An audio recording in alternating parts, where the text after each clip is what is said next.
Oh, wow, 138, Jay-Z Hexing. I appreciate it. Let's get that sound check done. I'm sounding a little different. I'm coming down from a bout of bronchitis. I'm not the only one that had it. Matter of fact, several people I know all had it at the exact same time. Audio sounds good. As you can see, I'm back in Studio Alpha. This is where I blew up. This is the very first studio I did any podcast with anybody in. Now it's my very first studio, period. When I started my channel, I was basically living in a wooden shack in Splendora, Texas, and I didn't really have I just doing them on a tablet. Didn't have a studio. So this is my very first studio. It's my first love. I'm gonna keep it. Got a lot of really good books behind me, but they're not old books. These are all modern research books, really fantastic. You guys have gotten a few videos out of them, but you got a lot more coming. There's a lot more books in this studio than it looks like. They're everywhere. They're all down here. There's stacks of them. There's a whole shelf you guys can't even see. All that, there's books all up in there. Yeah.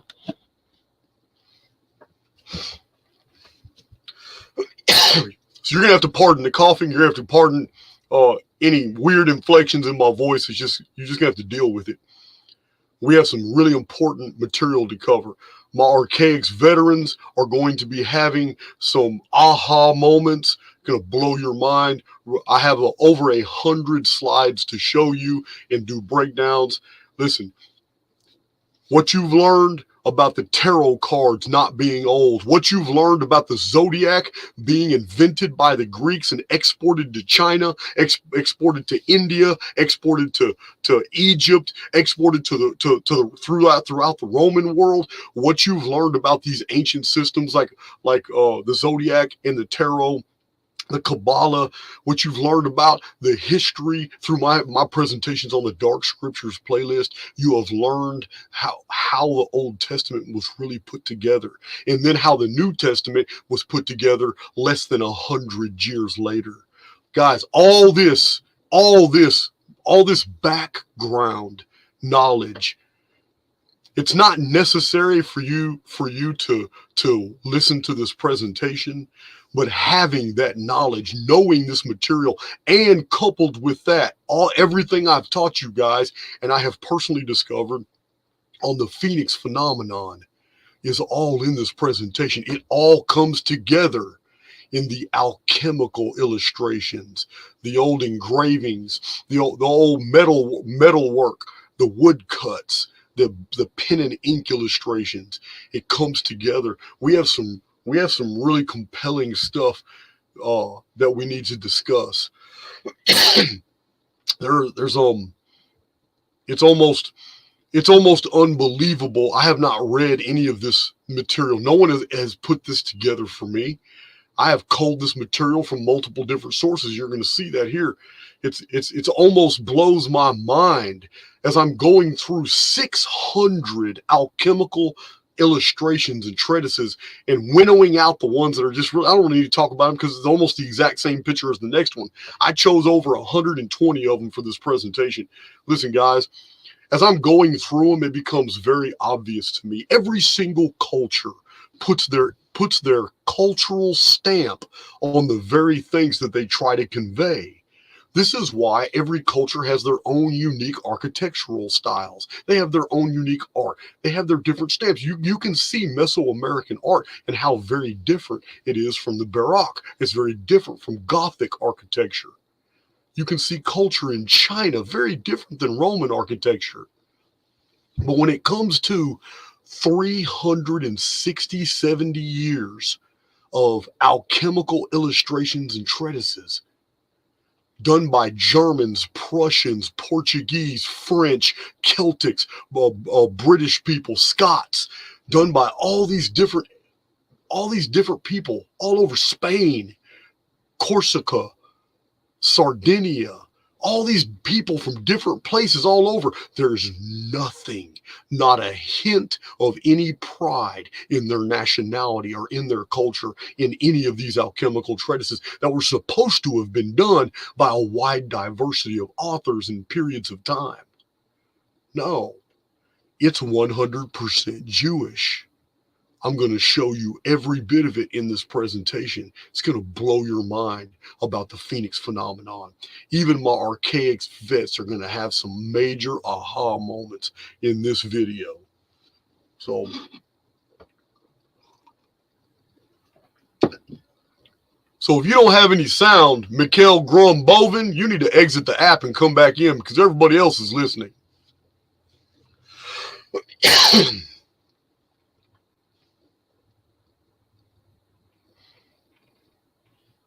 All right, well, I'm not going to be able to monitor. I want to thank my moderators. I know Dawn's in the hospital right now, but I know she got a big old tablet. I know she's listening or watching. Thank you, Shiva Shampoo. Shiva, I sent you an email. I went in there and did that. So I don't see any evidence that I did it though. But yeah, Nelson, it's going to be epic. I'm about to get to it. I'm not going to waste any time. We got way too much to cover. Way too much to cover. It is amazing how much has been arbitrarily just invented. Yeah. It was all by design. Totally to get us to believe. Totally to get us to believe in an absolutely false paradigm, a false heavens, a false religion, a whole false idea of who we are and where we're going. Everything is specifically intended. It's in the tarot. It's in the zodiac. It's in the Old Testament. It's in the New Testament. Every bit of this is layers of deception, absolutely designed to keep you from understanding who you are. It is amazing. It's amazing. Yeah, man. So let's look at this. I'm going to bear with me for a minute because I'm going to change these settings real quick. I'm getting a little bit better at so we're going to share. Screen sharing is easy with the two monitors. I don't want to use two monitors. Share works better. A good computer. I got a good computer. Let's see. Some screen. Let's share audio. Whatever. Don't share. How about just present slides? Let's just present some slides. All I want to do. All right. Go to my computer. All right. So we're going to go to, oh yeah, that made it easy. All right. So I guess we're going to do this one at a time, guys. It looks, all right. Hold on.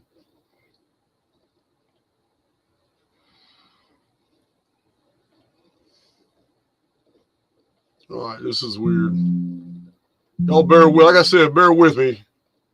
I'm gonna figure out. I'm trying to do it from within a file, but I may have to just empty this file and throw it all in. It's probably what I'm gonna have to do. So that's what I'm gonna do.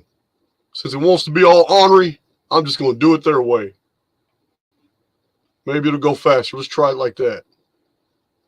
Present, slides. All right, we'll just dump them in. See how that goes. All right, well, it's not letting me do that either. This is really pissing me off now.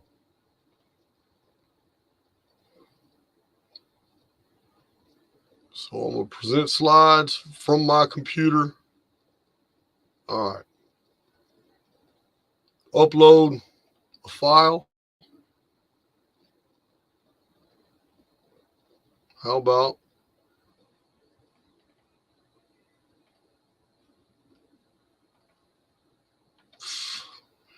yeah, this is really pissing me off now, man.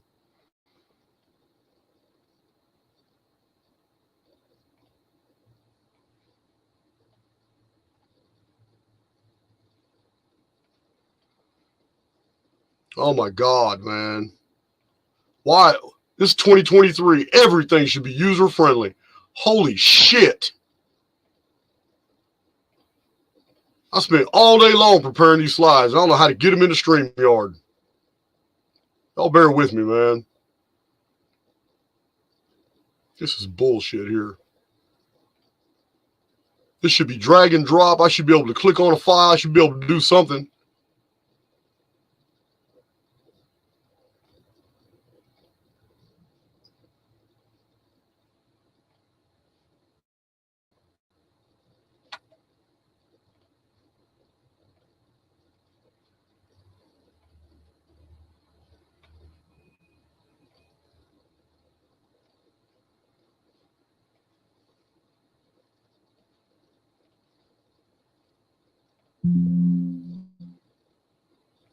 Man, it's fucking pissing me off now, man.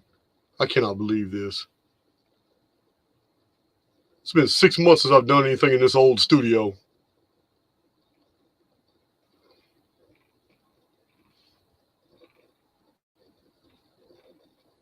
It's not AIX. It's just, oh my God. You have a present button. You click on the present button. I have all the files on my desktop. Why in the hell are they not showing up? Doesn't make any sense. So I'm going to go back to trying to share my screen. I guess that's the only way I'm going to be able to do it.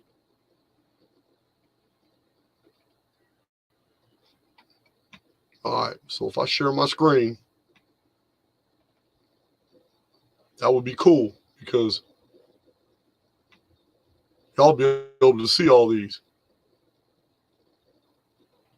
All right. Now that's cool. I like that. I do like that.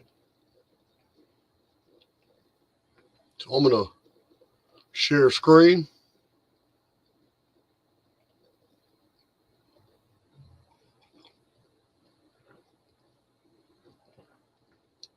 Yeah, there we go. That's what I'm talking about. I found how to do it.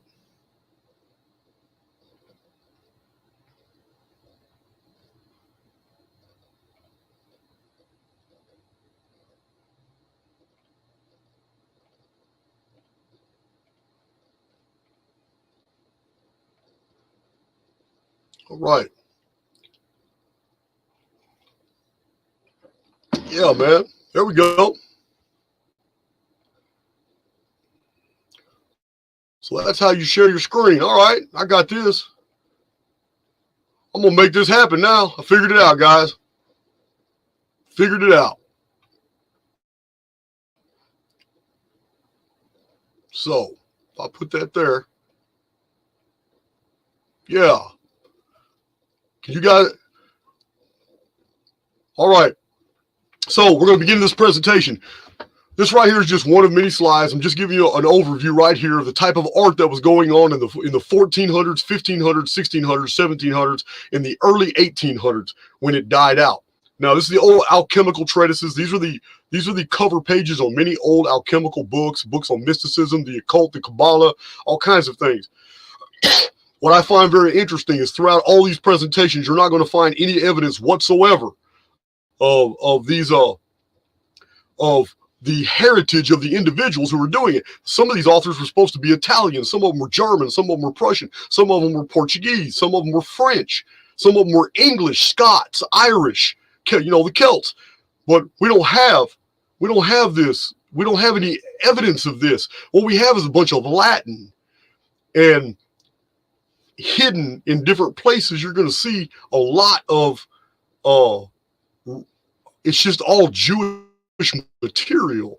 So let me see here. I'm going to go to this chat and make sure, before I start this presentation, make sure, just let me know in the chat, everything's good. Y'all did see my whole screen. If you saw my whole screen just a second ago when I was talking, we're all good. We are all good. Hello, Christina the Astonishing, Riyadh Ali. I'm just waiting for a confirmation. All good. Excellent. Good. So we got the screen sharing down. My tech retarded ass actually figured something out. All right, guys. So This is basically the type of artwork. This one right here shows the sun in the middle. The only thing of really interest in here is you have the lion. You have the lion at ascendant. Now, it's not obvious from this one woodcut that this is the lion of the tribe of Judah, but it will be evident the more that you see. Now, we have the lion ascendant over the sun. What's interesting here is look at the world. The world is what? It's inside a construct. Look at that. This is the ancient mindset. It is inside a construct. Some of you in modern times want to call it a dome. Ancient times, they called it the firmament. Sumerian times, they called it the hammered bracelet. It was all kinds of different things. It's but this is just how we're going to begin this presentation. These are going to get more and more complex as we move along. So here's an old Latin treatise on Lucifer. This is Lucifer in Latin at the top, means light bringer. He doesn't look like a light bringer. He's got 6 wings, which would identify him as a seraph or a burning one. Now, we're going to be moving fast through these guys, so you're going to have to rewatch this video to catch some of these things. I may even release a PDF with all 120, 130 something of these images. If you guys want it, I'll put it free on Podia. I'll just need to know. Y'all got to let me know in the comments. We're going to blow this up. All right? This is Lucifer.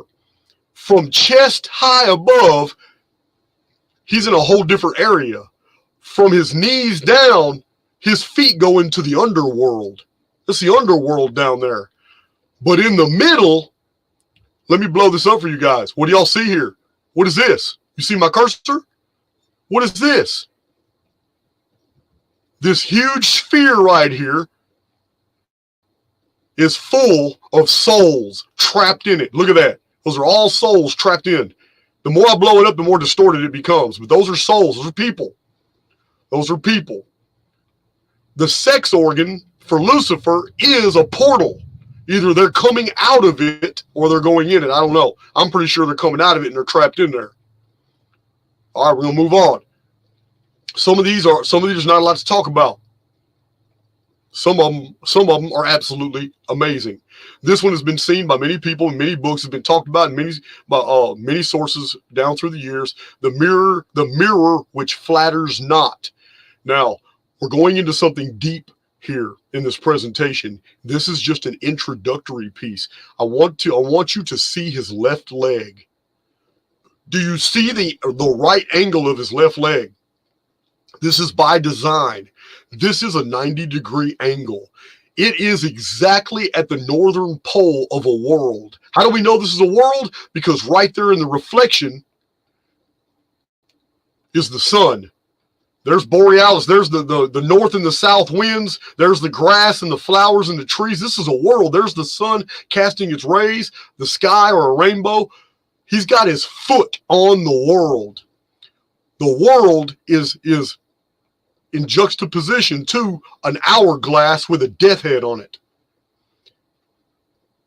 Guys, I'm going to explain what this means, because when you see a man or a woman or something with its foot on top of it, it has great significance, and you're going to realize what that is when we get to it, because we have more images to show that are just like this. But the more images you see, the more meaning it takes on, and it's by design. Those who were initiated into this knew exactly what they were looking at. The mirror which flatters not is a description of our reality.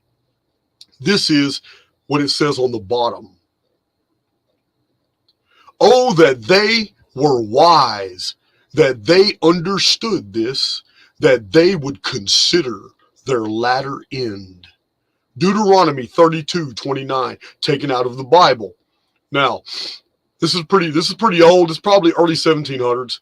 It's early to mid 1700s when they were still using, up to about the 1830s when they were still using F's for the S's. So anyway, remember, putting their foot on top of something meant that what you see has come out of what was. What was the past is what they are now standing on. Just like when a civilization is reset, a newer civilization is standing on top of the old one. The old order is always represented as being walked on, stepped on, as a bridge, walked over, traversed upon, sitting on. The old order is now the support of the new paradigm. The new paradigm is the mirror which flatters not. This is a key to our reality. It is a key to who we are, where we're going, and how reality responds to us. You'll understand more as this presentation continues.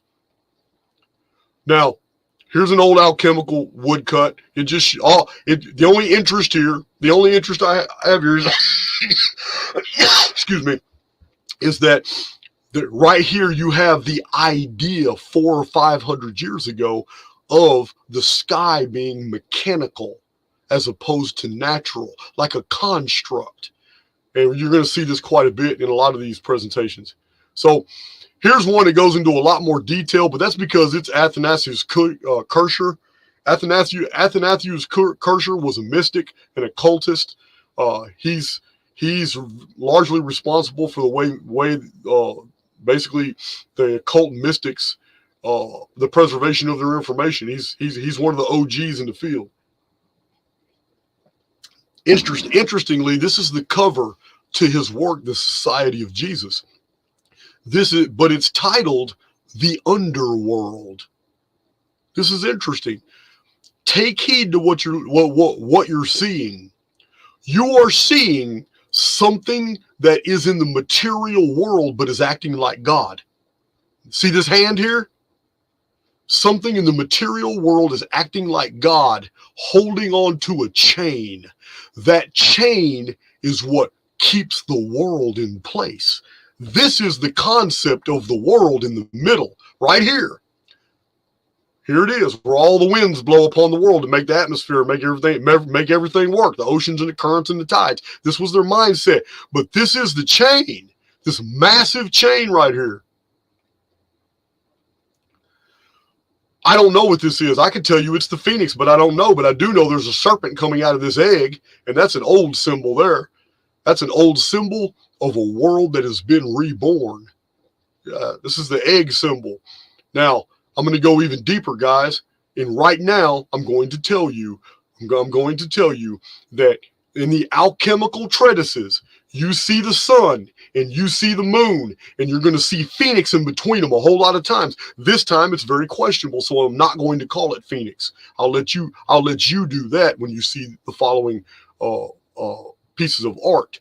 But in this presentation, in this one picture, I'm going to tell you now that the artist needs you to think he's talking about the sun, or he's referring to the moon over here. These are not here to represent celestial bodies. They have a deeper meaning. This is basically for the layman to look at this and think that he's looking at something that, oh, this is how the world is. You know, God's holding on to the world. Oh, that's all good. Okay. Oh, there's the serpent. Oh, okay. Well, I'm telling you now, the serpent is Draco. It is the ancient calendar. You are looking at a picture that depicts 2 prior ages that have passed. And the modern age is the world right here. This globe that has been fed to us is the modern depiction. It's the new paradigm that's been foisted upon the world. The old paradigms are at the bottom. They're no longer relevant. They're no longer in the air. There's no attention being taken to them whatsoever. So that's this. None of this is readily apparent in this picture. It takes looking at so many more pictures for you to finally grasp and get the full meaning. I'm going to need to exit this real quick and make sure that you guys are still with me, because I run my mouth a lot. Real quick, you guys still with me? I'm on my original computer, and I almost forgot how to use it.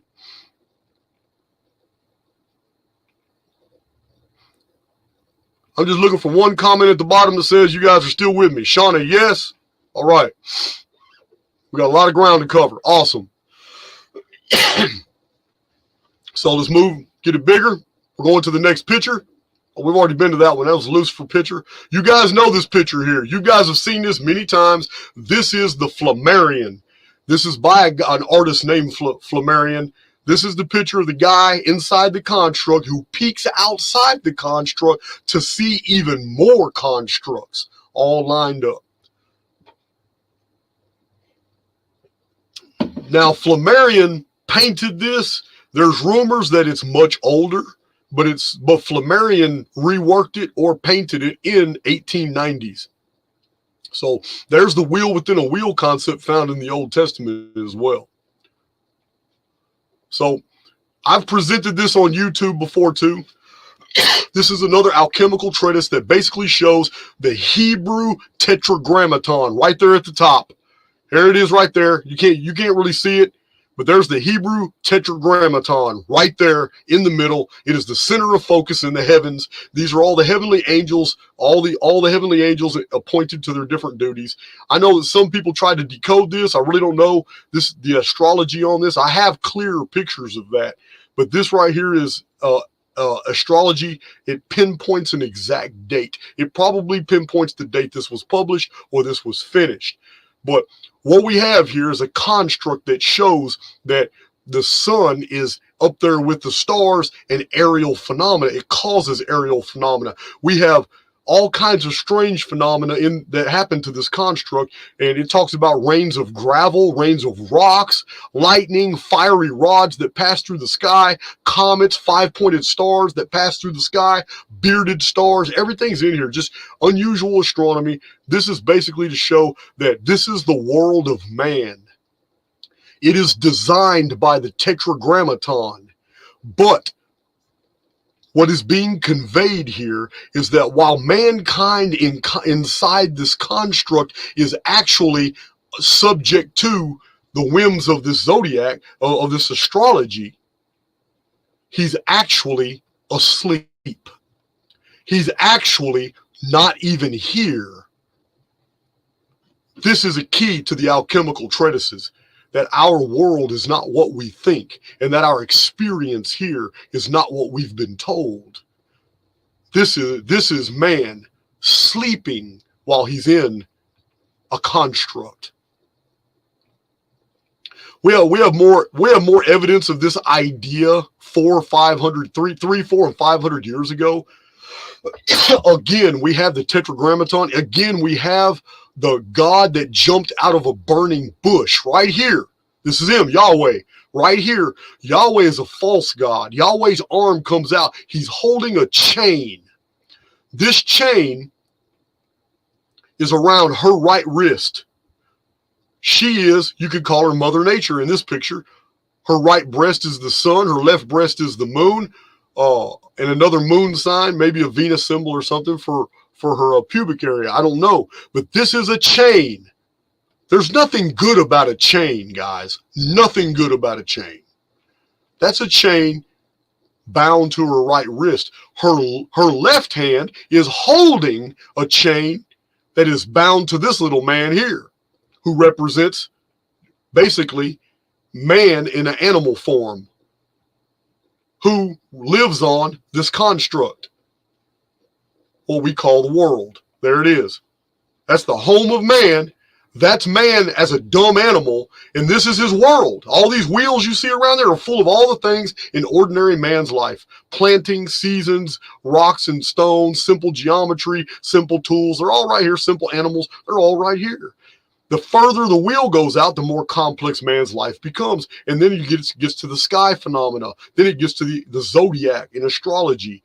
Then it gets to the realm of the planets, these wheels. This is all a construct. Mankind is chained to this female. This female, against her will, is running the construct. Excuse me. I got an app that's really irritating me, but we're just going to have to deal with it. So, mankind is trapped inside a construct, chained to a protocol, a goddess entity that is presently running the construct against her will.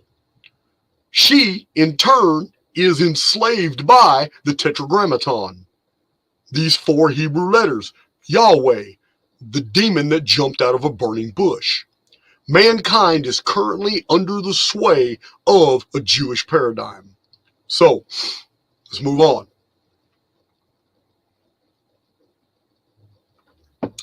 Again, this is what I find so fascinating about this tetragrammaton at the top, the sun below that. I already showed you this picture. This is an older picture of it. This is the guy sleeping, showing this is humanity sleeping while they're inside the construct. They're not awake. You are not awake while you are in here. This is the construct and all the phenomena. Here's the interesting thing about this treatise right here. On the bottom, here's the date. You just can't make this stuff up, guys. On the bottom. Can I blow it up for you guys to see? There it is. On the bottom. The Great Meteorological Chart from Cosmic Meteorology, published in 1626. Archaics veterans, you guys know that year. I don't even have to say what happened that year. 1626, published by Robert Flood, right there. And his name was Flood. Get that. 1626 was definitely a year that my Archaics veterans know. That's when this was published. So we move on. Here's a better picture of that one I showed you earlier, where the guy's working on something, but in his mind, reality, the whole stellosphere is a construct. It's mechanical. So we move on. Here's another piece that basically shows us it's from the year 1515. Again, we have this idea 500 years ago that our reality was mechanical. It was a type of construction. So they tried to piece it together the best they could and tried to fit the sun and the moon in the best they could. They threw in the zodiac right here, which 500 years ago they wouldn't have known that the zodiac was only at that time 15 centuries old. So this is what we have right here. It's just just more artwork to show you the idea. Here it is again. It's a little bit more complex here. This is the year 1559.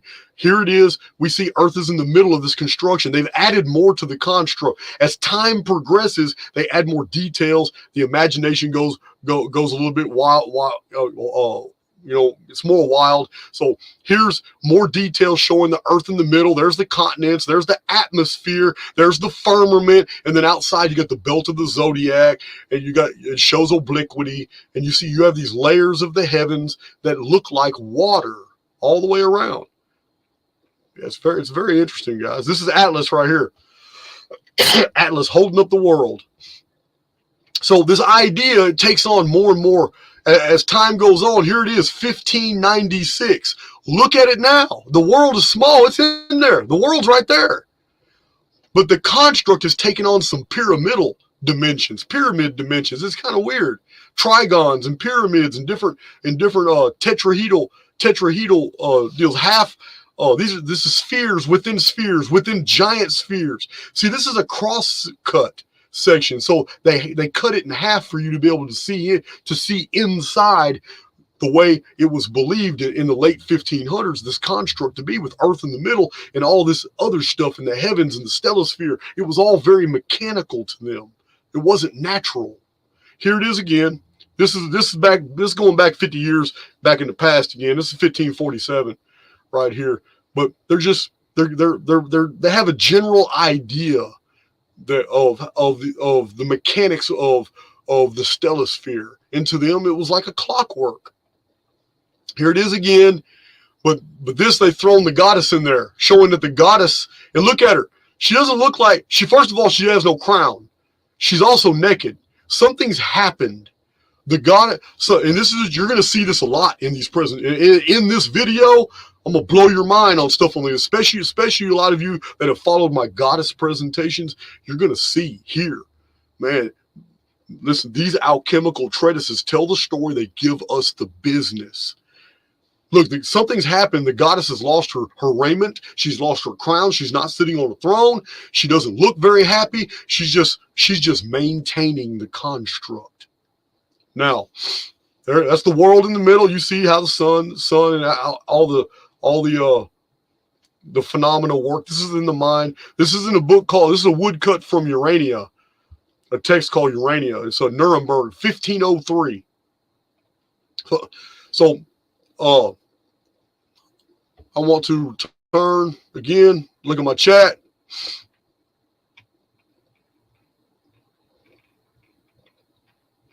All right, I'm about to drop some bombs on you guys. Listen, some of you guys who've not been with Archaics very long, you're not going to understand how deep this goes with the Phoenix phenomenon, with the goddess, with the material on the goddess, the vapor canopy, that we live in a construct that I call the simulacrum, proper pronunciation, the simulacrum. I don't care how you say it, but this alchemical material tells us all about the underworld, tells us about the resets. It's all in this alchemical material. The alchemical treatises also tell us significant facts that we have gleaned from other research. My Archaics veterans, you're gonna have mind explosions through this presentation. But those of you who are new to my material, you're not gonna understand this stuff. I have way too much material, too many data sets for you to go through to understand this presentation if you're new to my channel. So if you're new to my channel, I appreciate you hanging in there. But you're not going to get the full effect of this video because you don't have the background information. You have not seen the arithmetic. You have not seen the source materials. You've not seen how all these things fit together, about how new the zodiac, how new the tarot is, how ancient the vapor canopy system is, how the scientific world has covered all this up, how with perfect regularity every 138 years the Phoenix phenomenon has occurred, and that we found enough evidence to put this whole timeline together, and yet still 99.9% of the data about the Phoenix phenomenon has been deliberately scrubbed from all our books, all our writings, our traditions, even the internet. And yet still, I have been able to put together so much information that I have a huge following that all follows my published books and my presentations on this 138-year reset protocol. It is amazing. But unless you have this background of information, this video is not going to take on the full effect for you. So let's go into this. Let's blow this back up. I'm not paying attention to the time today, guys. This presentation is probably going to go over 2 hours. I don't care about the time today. I need to get this out in a deal. So there's a lot to unpack in this deal. We're looking at, this is ancient Egyptian Book of the Dead. You're looking at the ladder of Set.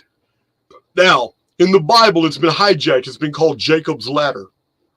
The ladder of Set was also the ladder of Typhon. You guys know Typhon is also the same word as the Phoenix. Typhon is the fiend. So it's which in Egyptian was Naph. So we have the Phoenix. This is a representation of mankind's ability to ascend out of this construct and into another one. Now, I'm going to tell you now, you see the sun and you see the moon right here. That's not the sun, and that's not the moon. And it's going to be very clear to you that these are symbols that cover up something else. I'm going to let you know. This is a Jewish priest, not just any man. This is a Jewish priest, and his ability to ascend, to acquire either knowledge or power from whatever the sun represents here and whatever the moon represents here. You're going to get it before this presentation is over. Now, again, we have a clue as to what's going on here in this reality. You have mankind right here, man and woman, male and female. They are on their knees and they are observing the world. How do we know it's the world? Because there's mountains, there's a body of water here, there's a fish right there, there's buildings, there's boats, there's stars, the moon and the sun are in the sky. Therefore, this is a representation from an ancient artist, so that we will know that these two people are looking through a device at the world. That's what they're doing. They're looking at the world through a device. So this begs the question, If they're looking at the world through a device, where are they? Because the message at the very top shows shows Jacob's ladder, which is the ladder of Set in the Egyptian Book of the Dead. This is the ladder by which mankind can ascend out of the gate of Rostal, out of this construct, the kingdom of Seeker, into the realm of the gods and basically outside the construct. So the centerpiece here, the very centerpiece here, shows God on the throne. If this is God, these are cherubs, little winged angels, right? These are all cherubs. This is God on the throne. But again, he's surrounded by a halo of cloud, just like Jacob's ladder goes up here to this halo, this semi-halo of cloud. This is telling you that he's not there in this area where these planters are with this wheat, all this wheat right here laid out where this woman's looking at the wheat, and this rabbit right here, fertility symbol. The rabbit, be fruitful, multiply, and replenish the earth. The rabbit is a fertility symbol. So here's the sheep, the meek of the earth. Here are the doves. But this is the man and this is the woman in the world working for their sustenance. That's what they're doing. We have a priest way over here looking up to God, surrounded by animals. Now, the main idea of this entire piece is that these two people here are not in the real reality. They're looking into it. By observation, they are experiencing everything outside. All this right here you see. They're right here. Their real bodies are on the outside of an observatory. They are using their perception to perceive a world, but they're not really in it. This is a genius way to convey this idea. So that's the first series of slides. We're moving straight into the next series, guys. I'm in screen sharing mode, so let's just go straight into it. Let me check my chat. Hello, Jahara. Diogo Silva, Thunder Mind, Sojourn, Plasma Photon. I'm seeing some new names in here. Larry Bird, you are not a new name. You're a veteran. Sam Carno, I know that name. Let's see. Longitudinal Vibes. Wow, man, that's a good one. Prester John, that ain't your name, man. Who are you? Stacy Adams, how you doing? You're always around. Victoria, straight up veteran. Victoria is one of the OGs of the OGs on this channel. Hello, Dr. Corey Stern. All right, I don't have time for shout outs. I'm just doing it just to make sure that my chat's still good. I can continue this presentation. All right, good. We're going to the next file. Going to the next file, guys, because like I said, we got some amazing materials here. As soon as I see it pop up on the screen. All right.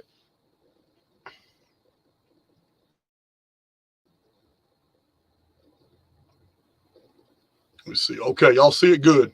Man, I'm liking this StreamYard. This is working out all right for me. Okay.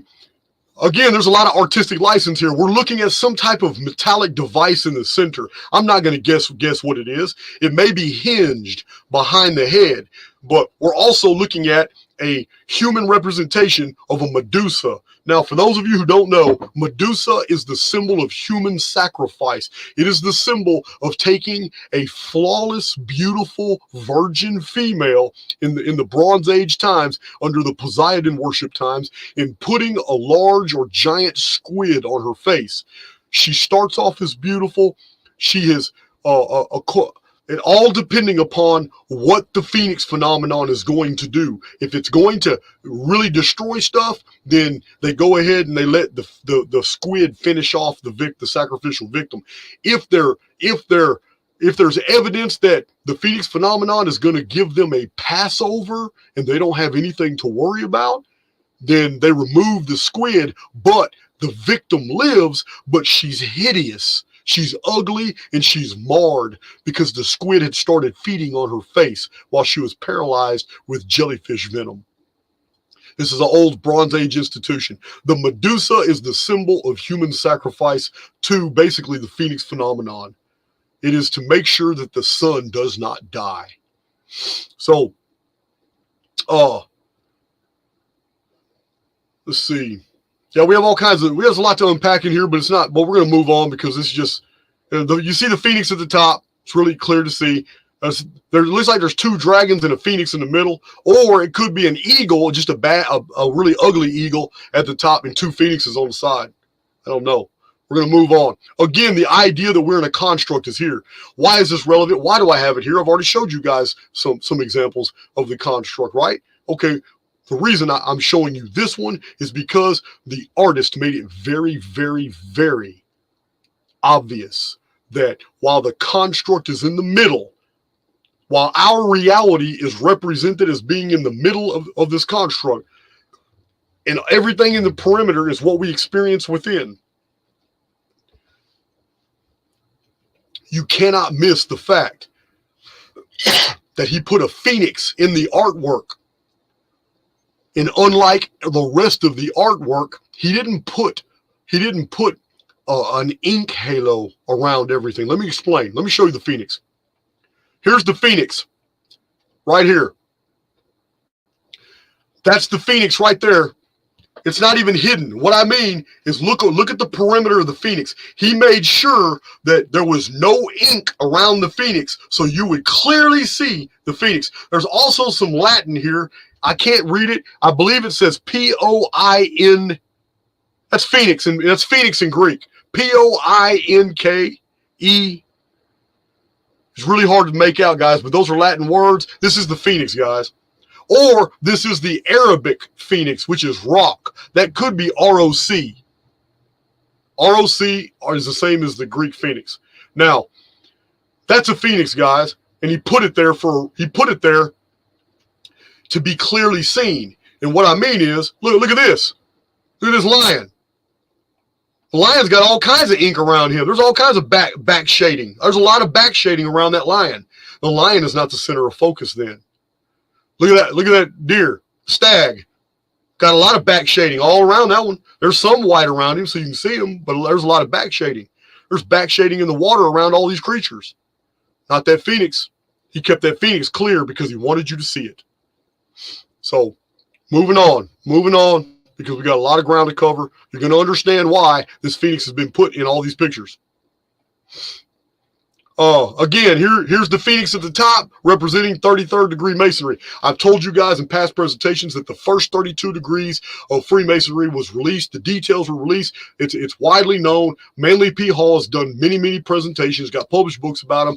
Albert Pike wrote a book, Morals and Dogma. He goes into the first 32 degrees. But when you get to the 33rd degree, you have nothing but a fly leaf that shows the cover for the 33rd degree. And the picture for the 33rd degree is right here. It is the phoenix. This is what you get for the 33rd degree. Now, for those of you who don't know, you see this compass. This compass is over a rule. The rule right here is at 90 degrees. Underneath the G, which symbolizes the number 7.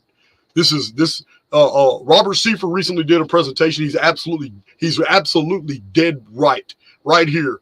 This G does not mean God. This is what they want. This is what they want the public to think. It does not mean God. It's representation of the number 7. It is the number 4 Yahweh, the demon that jumped out of the burning bush. This is basically the number that identifies the Sabbath, which is the ancient Babylonian calendar borrowed by the Jews and adopted by the Yahwists. So this is the 90-degree angle. But you see this compass? This isn't just the York Rite and the Scottish Rite. All Freemason compasses are at this angle. I don't even have to tell you. What angle do you think that is? I don't need to say it. Here's the phoenix at the top. Right here. This is this is Clara Tovey's physiology synopsis. Here's a phoenix, a massive phoenix, giving off fire and everything right here. Massive phoenix at the top of this treatise. This is a medical treatise on the human body. But look at this. Phoenix is at the top, representing the sun. It almost looks like the old Assyrian artwork. Remember, Zechariah Sitchin had a penchant for saying that every single red disc that had wings was Nibiru. Yeah, and it's not. I show in my own research, man. The goddess Seknakti. Oh man, I can't remember her name. It's not Seknakti. It's Sekhmet. The goddess Sekhmet had the two horns and the red disc right there. That's the phoenix. And then you see the two serpents attached to the red disc with the wings. Yeah, guys, it's all over Egypt. It's the phoenix. Remember, the Egyptians recorded a 1656 month period, not year period, a 1656 month period. I've shown this in my published books. The Egyptians regarded a 1656 month period as very important. Why is it important? Because 1,656 months is 138 years. That's why. So let's move on before I get all passionate about the Phoenix again. So this is all just interesting. It's more evidence. There's standing on. Remember, guys, when you see somebody standing on something like this, they are literally introducing a new order. Look what's in his hand. Look at the hourglass. Look what's behind him. I can't see clearly what's in that hand, but this figure is introducing a new paradigm, a new order. And in order to do that, he has to stand on top of, meaning be above or superior to the old paradigm. He has to crush it under his foot. This is what's going on right here. And you're going to see way more evidence of this that's very, very clear to you what's happening in these in some of these next slides. But that's a point I wanted to show you. Again, Phoenix. There's two of these diagrams just like this in this presentation. The next diagram is going to blow your Phoenix veterans. It's going to blow your mind. This is the Phoenix right here. Here's interesting. I found at the top it says Folio 526. So interesting to me. Why is 526 interesting to a chronologist? You guys know. The Anno Domini calendar, which was created by the Roman Catholic Church to hide the Phoenix phenomenon, by their own admission, to hide the Phoenix cycle of 552 years, was created in 526 AD. That's the calendar that you and I are under right now, the Anno Domini calendar. So, again, here's the Phoenix basically showing it's using the symbols of the Phoenix basically to show arc degrees of arc in the heavens in juxtaposition with all the 12 signs of the zodiac. Remember, the Phoenix is an ancient constellation. It antedates the zodiac. The zodiac is not old. That belt of stars is not old. The old constellations were the Seven Sisters, and Arcturus, and Orion, and Phoenix, all the the Great Bear, the Lesser Bear, called the Big Dipper and the Little Dipper, and also Alpha Draconis, or Draco, the dragon. These are all the circumpolar. These are all the most important constellations in the ancient world. All around the world, those are the only constellations that all of them are paying attention to. Until the Phoenix phenomenon, when all of a sudden now the Phoenix constellation, Andromeda, Cassiopeia, Cepheus, Cetus, Medusa, all these constellations now took on more importance with the Phoenix phenomenon because of a new paradigm, a whole new epic of world history. But after the Phoenix phenomenon was over with, a new system.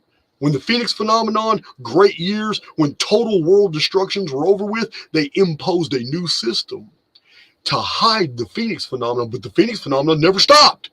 It never stopped. I've got records going all the way from BC times all the way to 1902. It never stopped. It just changed its magnitude, dying out a little bit, remaining dormant, and then coming back stronger and stronger and stronger. And that's why we know in 2040 it's going to be a big one. But right here it is, an admission 526. Again, check it out. We have symbols here in Freemasonry. The key symbol is not to unlock something. These are all in disguise. Freemasonry is Freemasonry is 100% Jewish creation. Here's all Hebrew letters down here. I don't know what it says, and I'm going to tell you now, I don't even care what it says. I'm just showing you that in the alchemical treatises, you'll find no evidence whatsoever of Europeans like Germans and Scots and French and Irish and Prussians and Portuguese and Italians. You won't find any evidence that any of these major scholars ever did any of this. It's all Jewish. All the authors were Jewish, and yet we don't have Jewish names for those who did these. So what's going on? What happened? Why all of a sudden is Hebrew found all through this? Hebrew symbols, Hebrew iconography, concepts, and words, and the Tetragrammaton is everywhere. So let's move on. I should get to that next Phoenix deal in a second. Let me check my chat real quick. Always checking the chat because I'm a chat checker. All right, guys. Cool.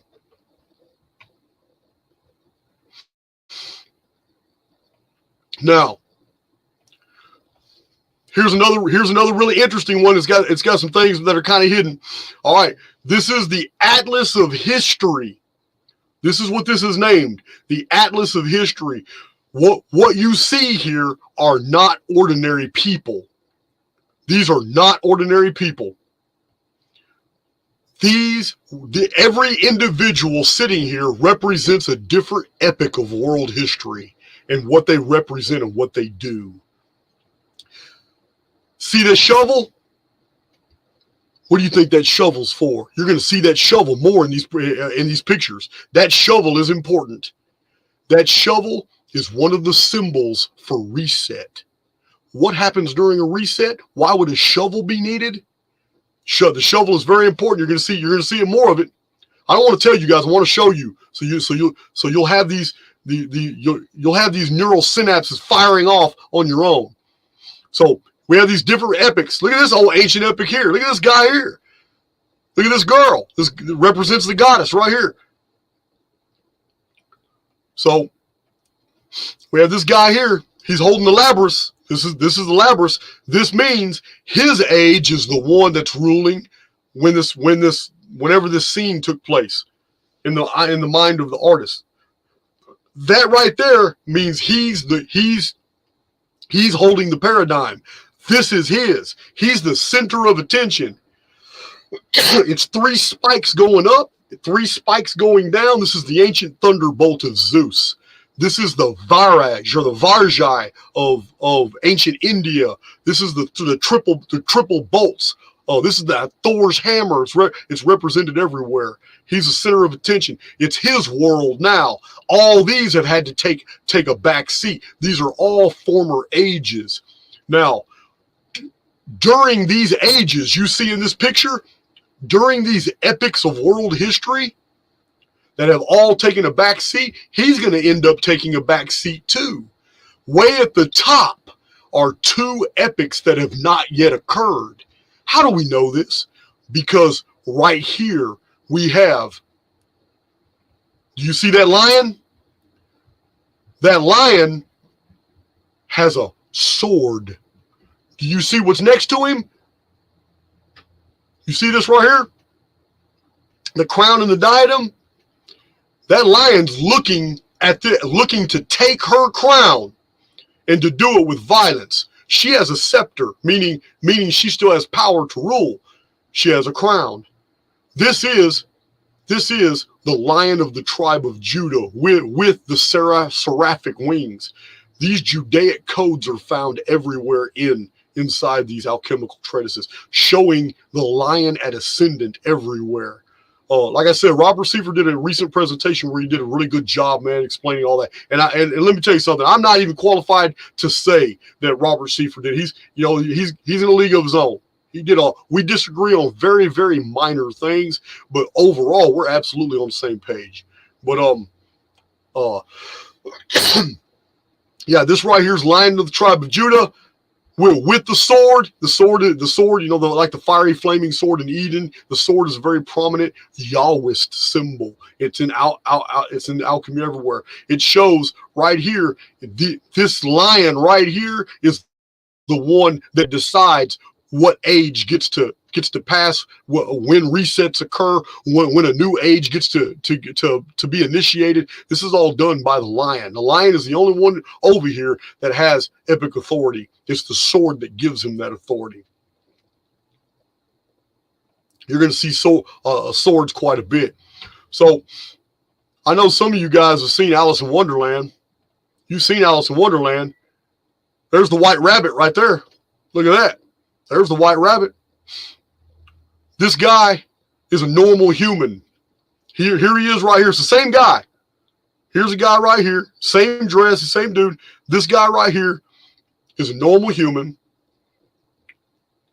He's represented by the white rabbit. The white rabbit is be fruitful, multiply, and replenish the earth. The white rabbit is purity. The white rabbit represents innocence. The white rabbit even represents spiritual awakening. You can Google all these things. These are multiple meanings to the white rabbit in alchemy, from the Middle Ages to the Renaissance. The white rabbit is also a Christian symbol. The white rabbit represents all these things. Purity, waking, spiritually waking up. In this instance right here, white rabbit is pretty much denoting innocence. This is just a normal human guy, but he's wandering through the world. And as he's wandering through the world, look at his face. Here he is right here. Got his arms outstretched. Look at his face. What do you see on his eyes? It's because he's blind. He's blind to the actual world that he lives in, this massive construct. Here it is. Here is the imposition of the zodiac on humanity. It is an imposition. It is not natural, nor is it real. This is the zodiac that was arbitrarily created the exact same time. There's no exaggeration here, guys. I'm not being dramatic. It was the exact same time in history the Old Testament was written. The zodiac was also created. Within 150 years, the New Testament was written. So, yeah, guys, if we're going to grow up and understand what's going on in the world today, we need to divorce ourselves from these false paradigms that have been foisted upon us. This is why it's important for you to listen to my Dark Scriptures playlist and my Phoenix Phenomenon playlist. And if you're into that woo-woo shit, if you're into all that weird-ass people live for hundreds of thousands of years, and kings and Sumerian stuff and all that, you really need to listen to my Anuna Files, because my Anuna Files corrects the mistakes of Sitchin. It corrects the silly crap that Billy Carson has put out, and a whole bunch of other YouTube channels and other platforms that have all put all this fairy tale crap out and called it research and called it books. You want the skinny on the Anuna and what they represent. You have to study calendars. If you don't study timekeeping systems and calendars, you'll never understand what I'm telling you in this presentation here on alchemy, on the history of the Anuna, on what the Phoenix phenomenon really is. Everything has everything to do with calendrical systems. So this is why, guys, you only got 16 and a half years left. We got 16 and a half years. It's not the end, but we have 16 and a half years left till the Phoenix phenomenon. So you need to get educated as to what is being conveyed to you in these alchemical texts. These alchemical texts are basically screaming to you because they can't write it down. They can't just say, hey, this, this. And the reason is I'm really starting to come around to the idea that there were good guys, and there probably still are some good guys among the learned. I'm not talking about government. There's no such thing as a good politician. I'm not talking about government. I'm talking about in Scholastia, in academia, sages, wise men around the world. They're still good guys, but they haven't in the past been able to just come out with it. If they would have come out with it and prepared everybody and told everybody, then 1902 would have happened very differently than it happened. Fortunately, less than 70,000 people perished, but still the Phoenix phenomenon happened in 1902. And I'm not going to waste time in this video. Guys, my Archaics veterans will tell you, there's a lot of data for 1902 that's been scrubbed from the internet, if it was ever even on the internet. All the stuff I found in all these old books. So, anyway, here it is, a perfect depiction of the construct. Why is it relevant? There's the Phoenix right there in the middle. You can't miss the Phoenix. There's the Phoenix right there. The Phoenix right here in this picture is in juxtaposition to the sun and the moon. And what the surface meaning. The surface meaning is designed for you to look at the phoenix and see the sun and the moon, and maybe you'll make the connection. Well, man, the sun and the moon are in the sky, the phoenix is above that, then maybe the phoenix is something that happens in the sky as well, and that's all good. But there's a double meaning here. It's a deeper meaning. This picture doesn't scratch the surface to what you're going to see in this presentation. The phoenix is a phenomenon, and it does represent a concept, resets. But that sun and that moon aren't the ones that are in the sky. These are symbols for something else. That concerns why the phoenix visits us. We're gonna get into that in this presentation. Here's the underworld. You see this big old cave? Look at this big old cave. The artist put a cave here. This is a mountain. In the underworld, we got people just hanging out. But they're not ordinary people. They're elite. They got crowns. A man and a woman. They got crowns. Here they are right here. And then you have, in Latin, all these alchemical processes like distillation, coagulation, putrefaction, solvents, sublimation. You have all these Latin terms right here to get you to think that this is just talking about alchemy, but it's not. We have the harvest symbol here. It's another reset symbol, but it's even deeper.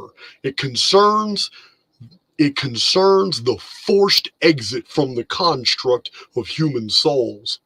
When those human souls, or actually it's double meaning. The end of human avatars and the transmigration of souls into new avatars. That's why the baby's in his hand at the same time as exiting. Because remember, in the biblical material, it's very clear. God is the Lord of the harvest. He's the Lord of the harvest. Humans are the harvest. But a human is only an avatar.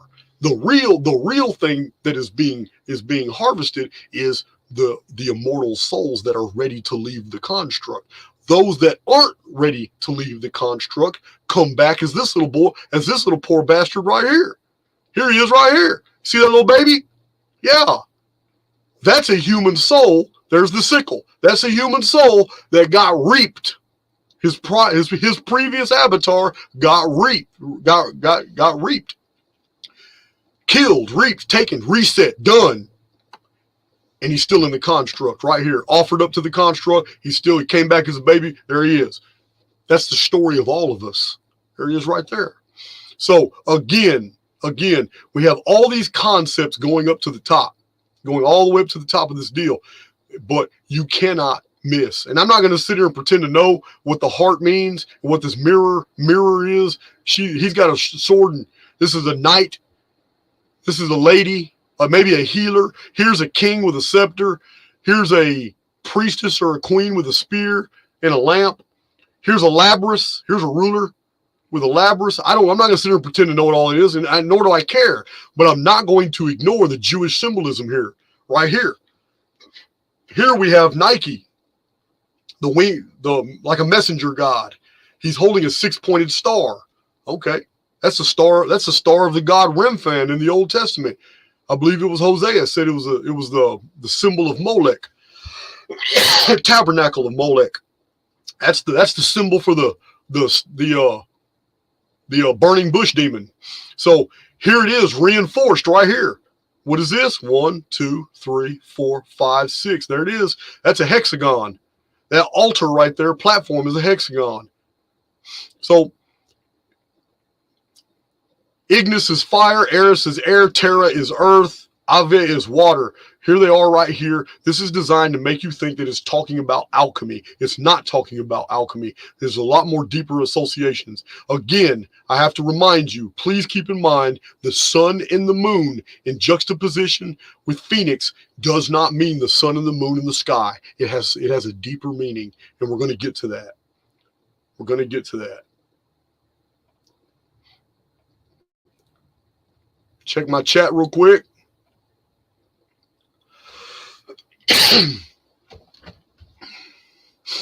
All right.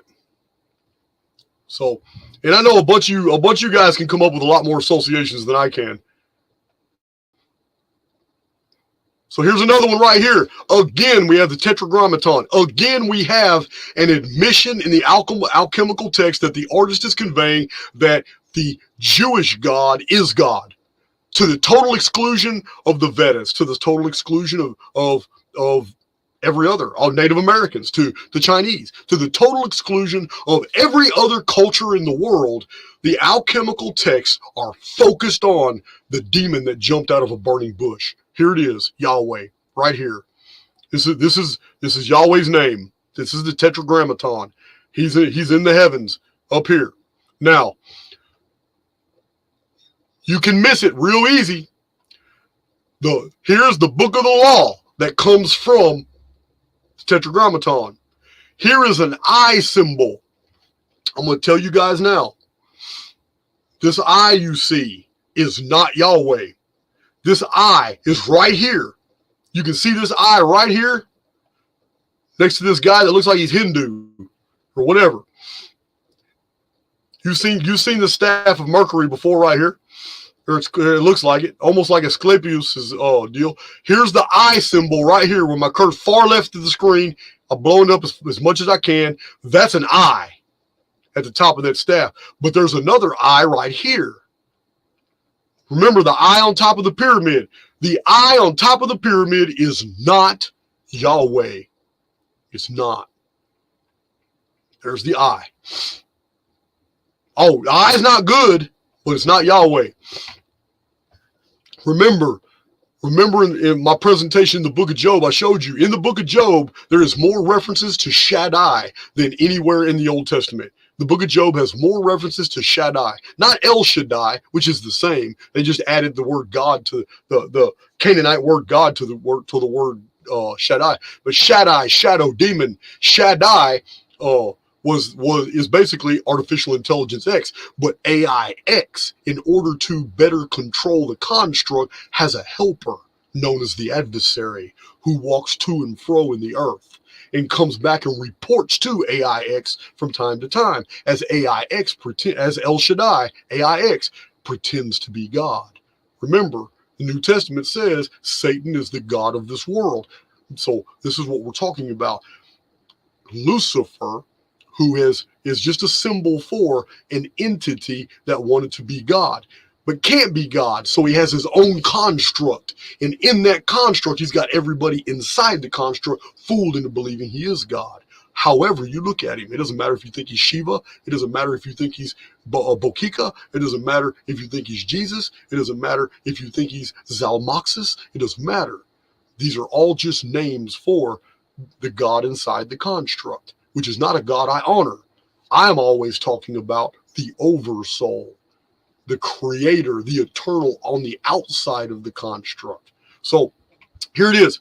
This is the God of the construct, Tetragrammaton. Here are the eyes providing the law, books of the law. We have a very interesting scenario here. Look at Phoenix. Look at Phoenix right here. Phoenix has been subdued for a time. Remember, these are epics. You see these two individuals here? Look at the starry epic. The starry epic and the peacock. For those of you, my Archaics veterans, who remember my translation of, man, that app is killing me. Y'all remember my translation of the poem Ketub. I have a video. You can find it now in my Dark Scriptures playlist called Ketub. It's very deep and rich in symbolism. The peacock angel is another term in ancient times for the phoenix. Here's the phoenix right here, subdued for a period during this epic when the eye was at ascendant. What do we know about the eye? Alpha Draconis was the pole star. The eye of the dragon was the pole star during the pre-flood world. During the pre-flood world, we didn't have any Phoenix destructions. We had Nemesis X destructions. If there were Phoenix destructions, they weren't worldwide. They were small regional ones, different areas. The only worldwide destruction we had in the pre-flood world was Nemesis X in 3439 BC.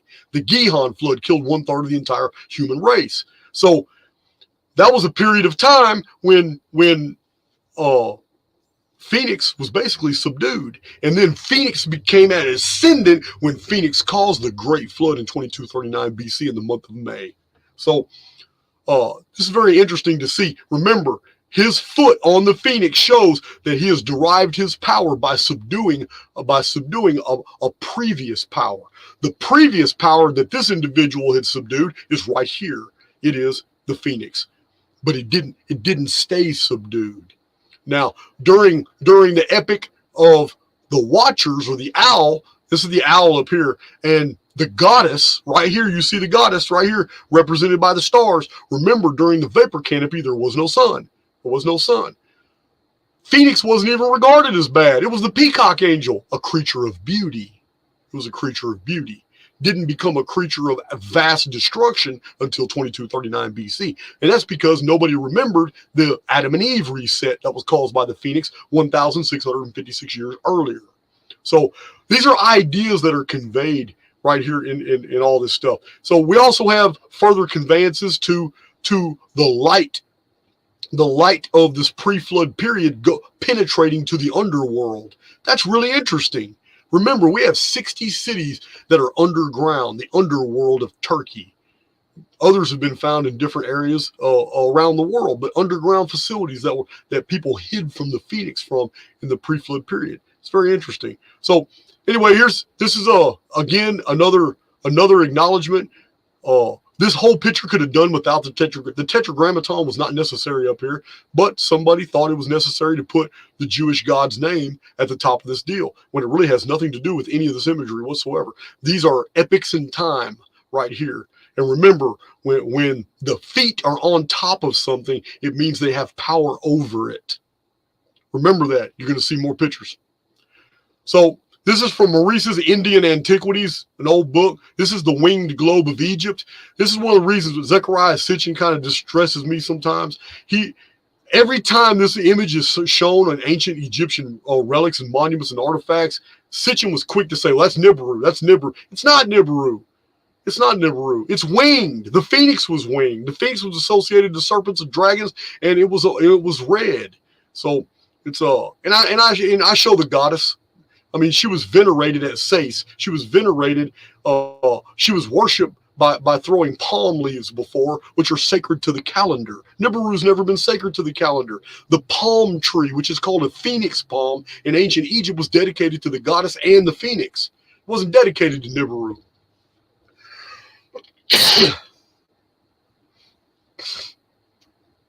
So, all right, let's see here.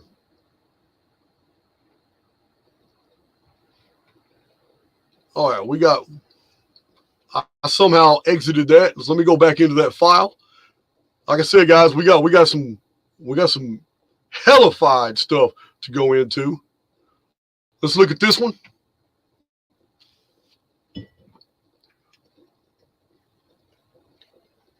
Okay, again, this picture here is only showing you the phoenixes. Now look, right here on the left, you have your alchemical symbols. All that's good in astrology. That's fine. You have your tincture here. You got a tincture here. But I'm telling you now, guys, you see that 5-pointed star? That's actually a Sumerian symbol, but that has nothing to do with this. I shouldn't have said that. Look, these are phoenixes holding a moon. Over here are phoenixes holding a sun. Right here. I'm telling you guys right now that this is not the moon and the sun in the sky. These are representations of something else, and it's going to dawn on you as this presentation continues. What is being done here? What they're talking about? This was done to hide these messages from the nosy public, from people who flipped through books that they had no business flipping through. This is the alchemical masters. They knew exactly what they were doing.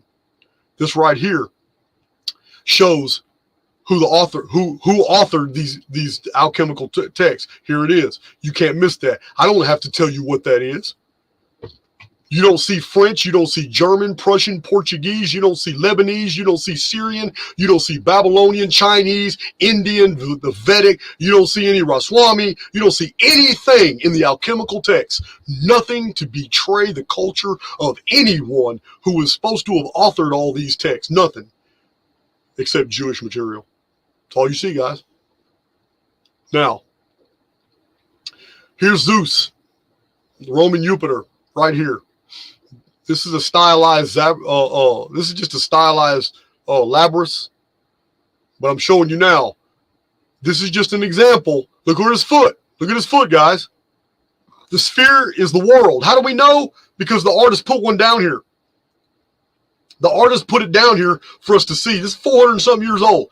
The artist put this down here for us to associate and put a picture down here of some scribes or learned men studying a sphere. So that's the world. This is the world they think they live in. Here it is right here. Here's the god of the world. Now, so on the right hand of Zeus, on the right hand of Zeus is waiting the Phoenix. Phoenix is looking at the world. Can't do anything to the world right now because Zeus has got control of the world. As long as Zeus has control of the world, the Phoenix is on standby. All right, moving over here. Look at that cow in the sky. I wonder what that means. Like I said, I can't interpret all this. I don't know what all this is, guys. I don't know. Look at these mountains. They're amazing. They look like buildings. They look like melted buildings, but like I said, I don't know. I don't know, guys. That's not why I'm drawing attention to this picture. I'm drawing attention to this picture because this looks like Apollo to me. Looks like Apollo. Probably not. But Annie is the word for year, and that's a phoenix. I don't know what a phoenix is doing on his hand like that. Why he's holding that phoenix. I thought that was pretty interesting, though. Looks like an eyeball in a phoenix. I don't know why he's got an eyeball in his hands. That's all very interesting to me. And I'm going to also totally admit to you guys that I don't know why I put this in this file other than that phoenix being there. So here's that picture I showed you earlier. It's a construct. This is a clear picture. This is that phoenix I showed you with all the different types of aerial phenomena. It even talks about gravel, fish, peas, rain, mist, fog, everything, thunderstorms, everything that comes out of the sky. There's the Labrys. I'm blowing it up as big as I can. 3 spikes up, 3 spikes down. That's a hidden Labrys. Excuse me. All right, here's mankind. There's the hourglass. Look. The hourglass. The hourglass and the phoenix wings are together. This too is important. You're going to see this. I'm sorry it's all blurry. I had to blow this up a lot. There's the hourglass and the phoenix wings. What was the phoenix? The phoenix is keeper of the calendar. Remember, I showed you guys from the Gnostic records, the phoenix was to keep the time lords in check, the archons in check. Phoenix has a very specific purpose. I don't believe it's good or evil. I believe it's utilitarian, and I'm going to get to that in this presentation. Here it is. Here it is. Again, the hourglass. He brings in this dude stepping on top of the old worlds, and he's bringing in a new paradigm, which involves a whole new calendar. This is what this hourglass represents. Again, Phoenix at ascendant at the top. Here's the lion. I don't know if that's the lion of the tribe of Judah, but they're always throwing that lion in there. It's not Leo. There are no zodiacal symbols anywhere in this treatise right here. I doubt that's supposed to be Leo. So there's a cornucopia. Is that a cornucopia? That's a cornucopia to me. So that might be Capricorn. There's the lion. Here's the, you can't see it, guys. I'm sorry. There's an hourglass right there underneath the phoenix. Again, it's just another example. Not a good one. Not a good one. Okay, this is an illustration of the tablet, the emerald tablet of Hermes. Now, the emerald tablet, some people call it the emerald tablet of Thoth. This is the emerald tablet of Hermes. There was only ever one. This is just an illustration. It's not the real one, guys, at all. But I'm showing it because the artist wanted you to know that you can Google a translation to the Emerald Tablet. I'm not talking about Billy Carson's BS Facebook educated version of the Emerald Tablets of Thoth, all that made up stuff from 1952 and 54. I'm not talking about that. I'm talking about the single 2 or 3 paragraphs of text. Sir Isaac Newton has a translation of the Emerald Tablet of Thoth, Hermes. Now, the artist here wants you to identify that text with, there it is, guys. I'm not making it up. The only other thing only other symbol in here that you need to pay attention to. It's the reason why, again, attention was drawn to it. Here's the Phoenix. The perimeter was kept all white, so you did not lose track of the fact that there's an image here for you to see.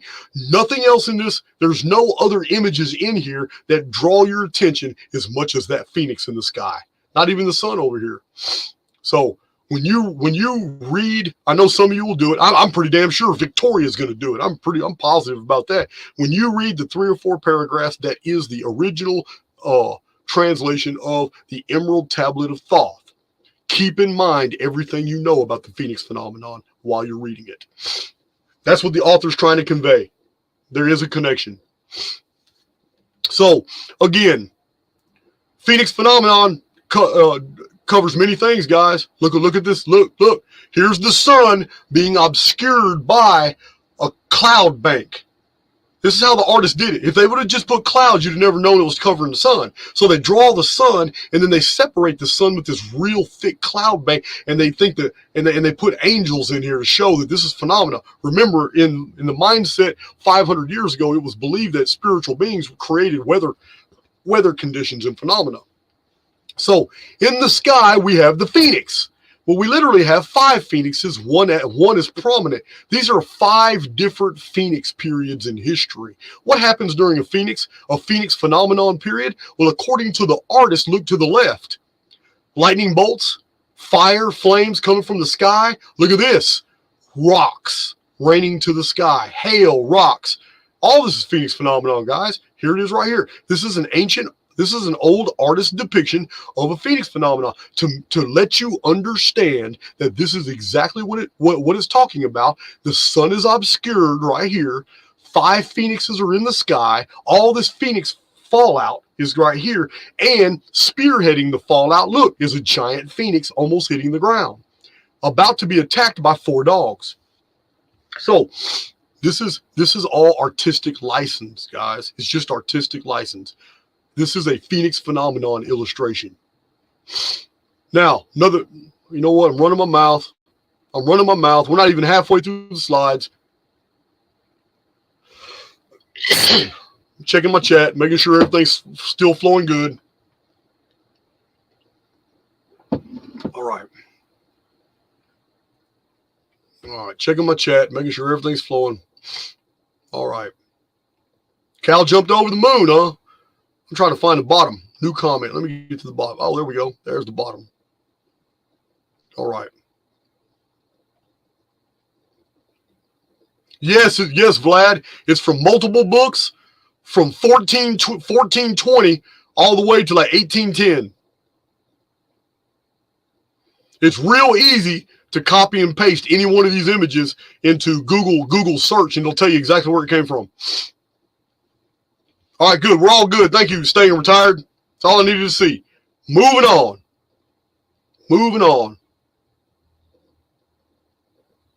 Let me find this next slide.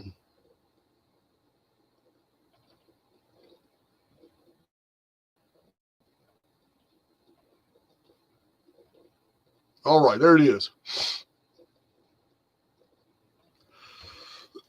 All right. So again, we have this concept. This is all written in Latin at the top. We have this concept of our reality, what kind of world we live in. How do we know this? In the dead center is the world. Now, this is what's crazy. Here's the dark part. The dark part is the world. These are underground caverns. In the center of the world is fire and souls. These are souls down here. There's even a phoenix down there. Look at that. Or maybe that's my imagination, but that's a cockhead or a phoenix. But anyway, this is the dead center of the world, according to the ancient concept 450 years ago.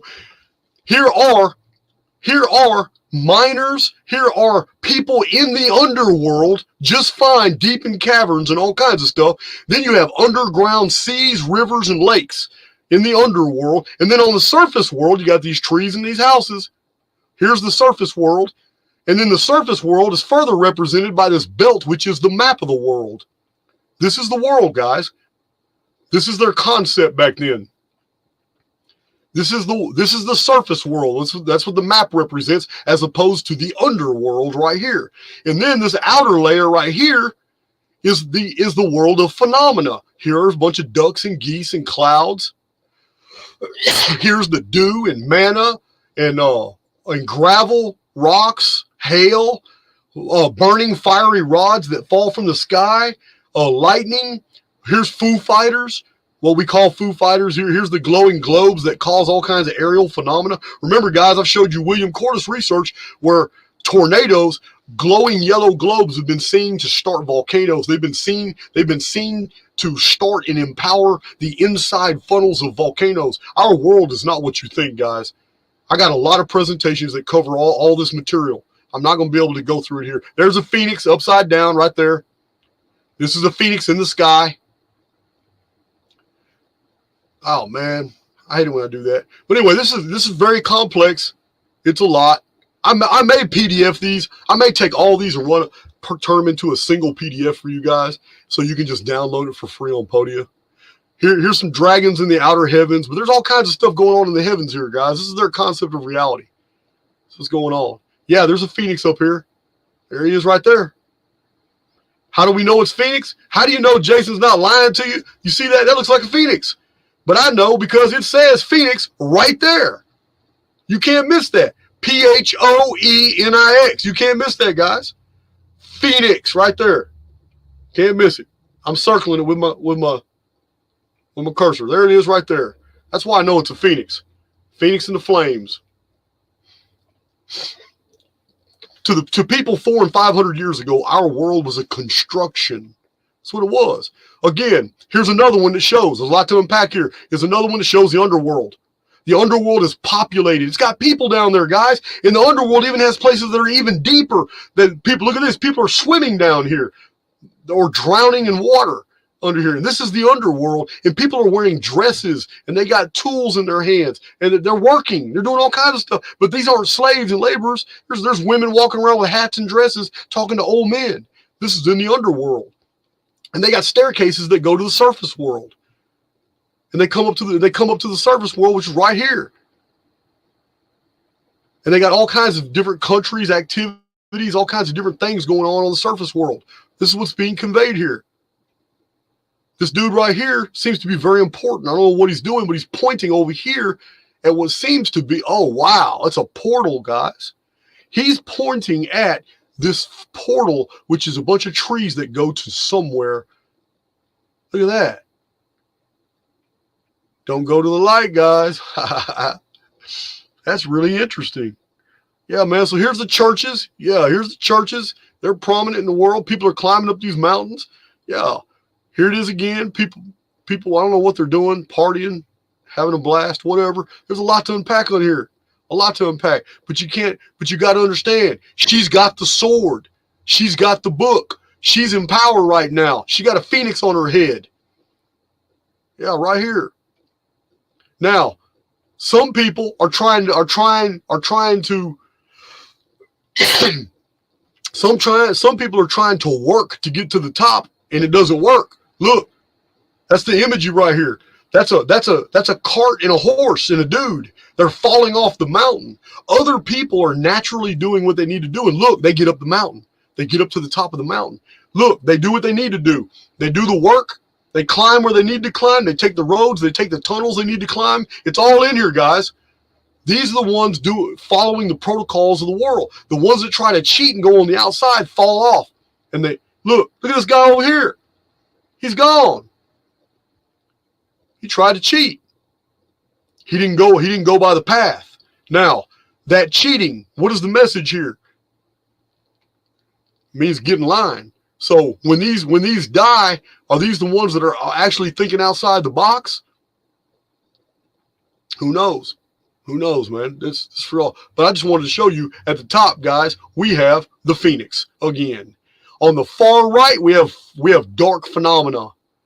We have dark phenomena that affects mankind and makes him fall. Look, there it is. On the left, we have light phenomena. We've got light, but it's a light. It's strange light. This is weird because it's like a portal. It's like a hole, and it issues destruction. It knocks this horse and this cart off. So it's like reality is being watched and governed, and you can't cheat. There's just no way to cheat. You got to do the work. You got two mountains here, guys. There's two ways that you can ascend in the construct. There's two ways. There's two mountains. These two mountains represent two pillars. There's two pillars, guys. One of them right here is represented by the Phoenix. Why is the Phoenix important? Because the Phoenix is the symbol of resurrection. A new world is reborn. From the materialist perspective, a new world is reborn from the ashes of the old. But from a spiritual perspective, the Phoenix is the peacock angel, a thing of great beauty. It is the symbol of the spirit moving and flying away to another location. Yeah, the Phoenix has double meaning. It has an earthly meaning, which is terrible. It has a spiritual meaning, which is beautiful. Over here, we have something else.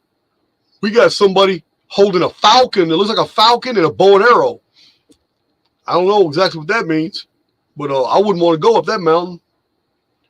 But the two mountains represent the two pillars. We're going to get into the pillars here in a minute. Here it is again. This is a really important illustration during the Kingdom of Poland. This represents Poland. But it's got a lot of other symbolism in here. It's really interesting, guys. There's a lot to unpack in here as well. So you have the goddess at the ascendant right here. This isn't a Polish queen. She's representing an authority. She's representing a concept. Here she is at ascendant. She's ruling right now. Now, the dude on her right is holding a scroll. He represents the law. This guy represents the law, the judiciary, all that stuff. He's holding a scroll, and he is in service to her, Servata, right here.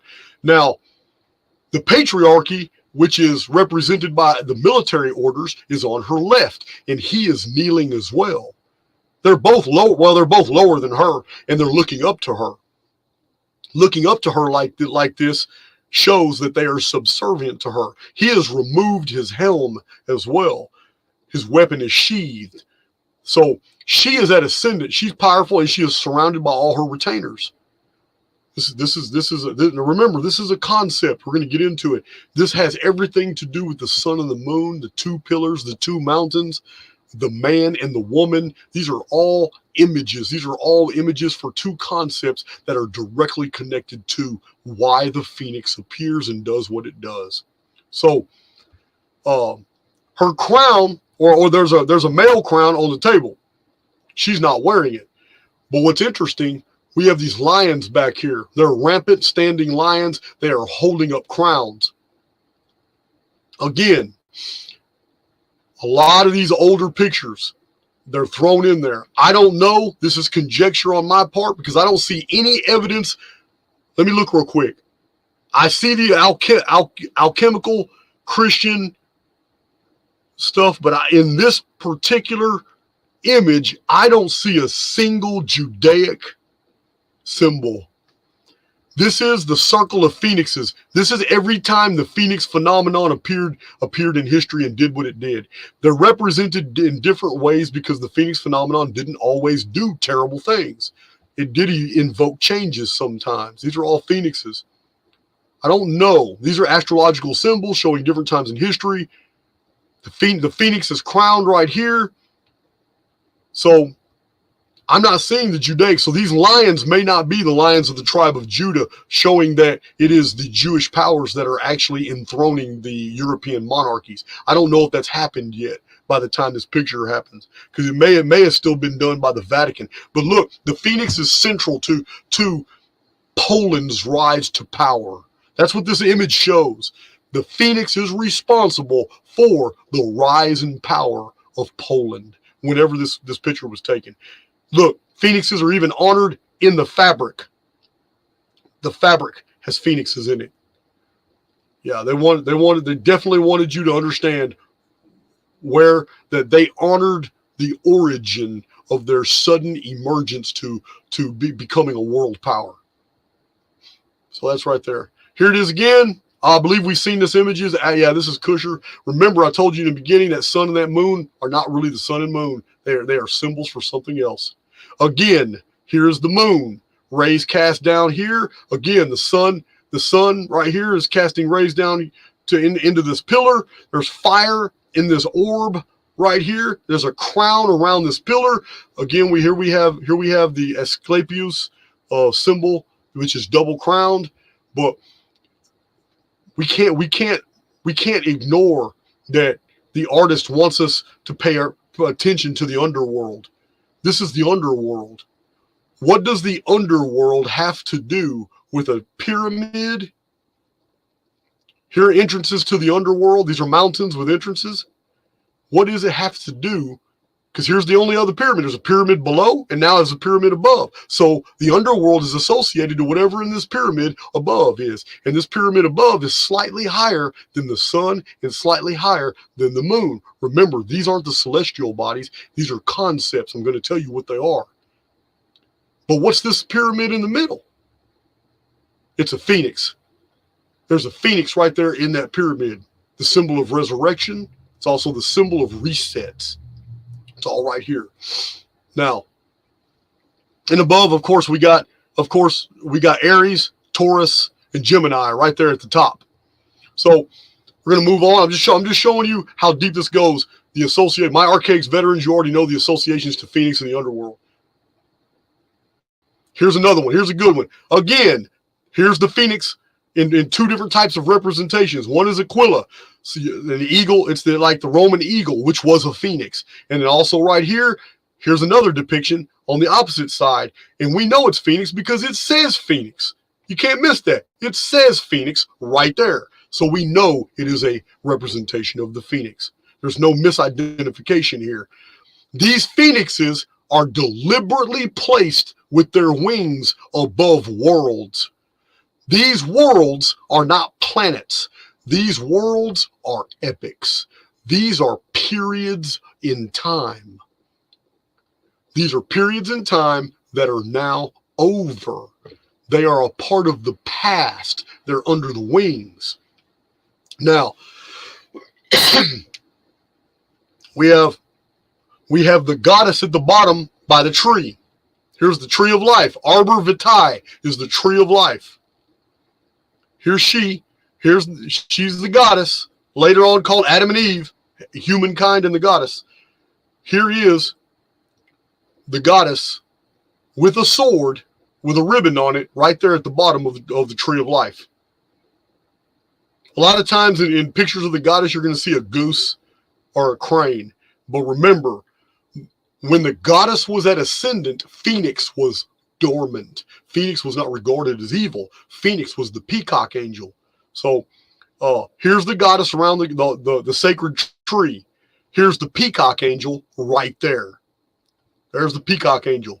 This is the representation of Phoenix when Phoenix is not doing harm, doing damage. Now, how do we know that this is a Jewish rendition of the construct? Well, first of all, we have all this alchemy here, and we have all this astrology. We have the construct right here, and you can't miss the tetragrammaton at the top. We don't have Odin's name at the top. You don't see Shiva's name at the top. You don't see Bokika's name, Viracocha, Quetzalcoatl. None of these gods are named at the top. You don't see Zalmoxis at the top. You sure don't see Hercules, Athena, Athene, Knopf. You don't see any of them. Geb, Nut, none of them. You don't see them, guys. Aphrodite's not there. None of them.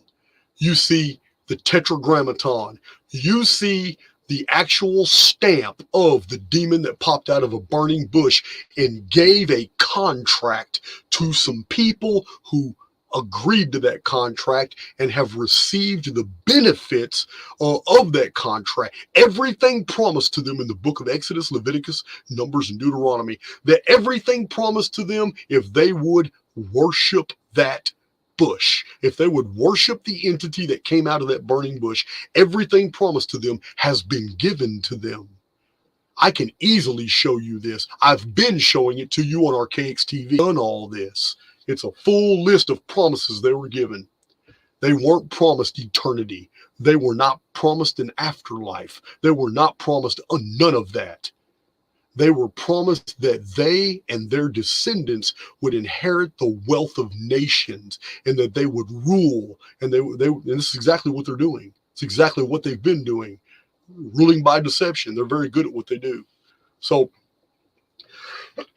here it is, guys. Tetragrammaton at the top. Yahweh has basically given them control over the world, and they hide it. They're very good at hiding just how much control they have. All right, so this is just another example of the construct. There's many different types of astrology and alchemical associations here. A lot of this is just creative license, a lot of it. But here are the Phoenix. Here are 4 world ages. 4 world ages of past. This right here that you see is a 5th world age. This is the one we're in now. Remember the ancient Mexican prophecies too? The stone of the 5th sun. They too believed in that 4 world ages had already passed. Each one was visited by the death of a sun and the creation of a new sun, the birth of a new sun. What is Phoenix? The Phoenix collides into the sun, darkens the sun comes back, which was interpreted as Phoenix burning up, and then out of the ashes of that cataclysm is built a new world. How many have already happened? There it is right there, guys. 1, 2, 3, 4. This is the 5th one. And the 5th one is a very elaborate artificial construct that I have showed you is not even old. It's not even old. The Zodiac's not old. The Tarot's not old. And astrology as applied to the zodiac is not old at all, but astrology applied to the wandering stars and the constellations I mentioned earlier, like Orion and Arcturus, the 7 sisters, Draco, the big and little bear, that astrology is ancient. So anyway, this is all very interesting, but I'm getting distracted. So here's another real compelling. This is packed. So we have past periods of time. These are past epics. They're over with. They're done, and they're bound. They can't come back. They're at the bottom. They've had their heads shaved and their arms are bound behind their back. These are periods of time, guys. These aren't prisoners. These are epics in history that cannot come back. They're gone. Again, what do you see in the hand of the goddess? What is she holding right here? What is that the symbol of? What do you need a shovel for? So you bury the old world, which is what Phoenix does, and you dig out a new one. These are epics. That's the epic of the goddess. This is another epic right here. Different period of time. Oh, that's the Medusa epic right there. See the shield right there? That epic right there is the epic of Poseidon. That's the Perseid epic. There it is right there. That is the shield of Medusa. That identifies. Remember, that's 1687 BC, guys. That's when that happened. That epic's over too. How did it end? It was a Phoenix cataclysm. I just did 5 videos on the Ogygian deluge showing you how much data we actually have on the Ogygian deluge, the month of May, 1687 BC, how Phoenix destroyed the entire world. Yeah. So no conjecture here, guys, that these are ages that the Phoenix has dealt with in the past. There he is at the top. What is that? That's the Phoenix. And what's in the claw of the Phoenix? The Labrys. That's the ultimate symbol of power. I've already showed you guys in my presentations. There's many YouTube videos have nothing to do with me that also give the backstory on the Labrys. I believe Martin Leakey's done quite a few as well.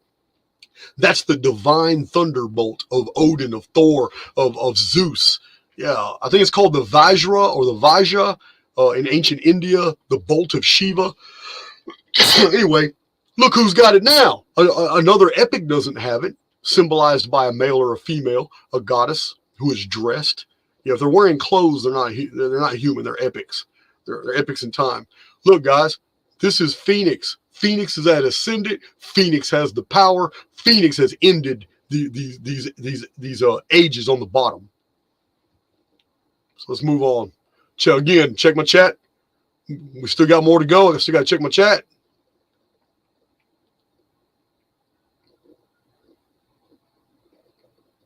I just need one person to tell me I'm still good on my audio.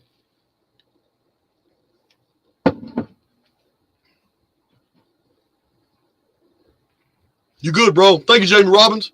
Boy, you quick on the take. Quick on the take, man. All right.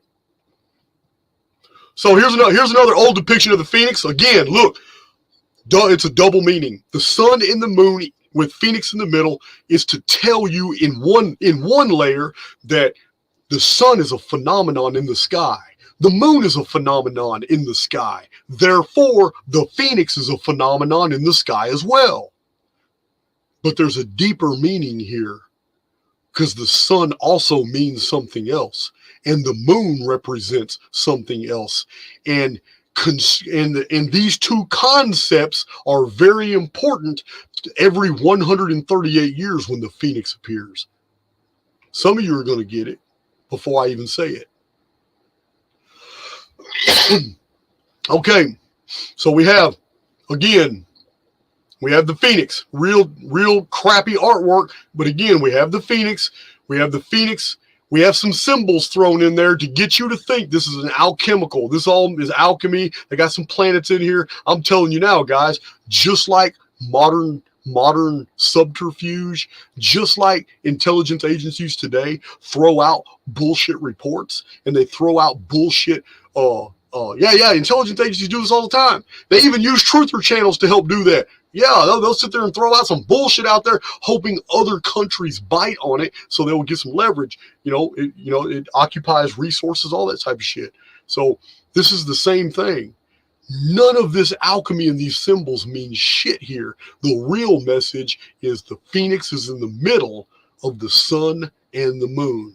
So we'll get to that. Again, here's underworld, showing fires of the Phoenix and all that. Yeah, guys, this is they're real clever back then too. Believe me, we haven't got smarter. This is the Phoenix in architecture. That's a famous Phoenix too. This is a real famous Phoenix. So here's another alchemical treatise. Again, here's this cube down here. Cube represents the world, the four corners of the earth. Again, we've got the sun and we've got the moon. In the middle, we have the pyramid with Phoenix. In the middle, we have a pyramid with Phoenix. Now, above the pyramid, though, we have something interesting. What is this? That, to me, is a reaper. That's the harvester. This right here is the sickle. This is the sky. This is the sky right here. That's a compass. Compass is at 33 degrees, guys. Compass is open to 33 degrees. So, this sickle here means it's time for a harvest. What happens in a harvest? Well, if you look to the left, you got things falling out of the sky. If you look to the right, you got fire in the sky. Underneath the harvester is the Phoenix. So who has power? The Lord of the harvest has power to unleash the Phoenix. And the Phoenix is gonna remember Clash of the Titans shouldn't have been released the Kraken. The Kraken was used as a personification of the power of Poseidon, the god of tsunamis and earthquakes. but it should have been released the Phoenix, because it was the Phoenix that destroyed Joppa and Argos and most of the world in 1687 BC, when Andromeda was offered as a sacrifice in the story of Medusa, where a squid was put on a woman's face. Now, all right, so remember these. Remember, though, here's the Lord of the Harvest. The harvest are the souls that are ready.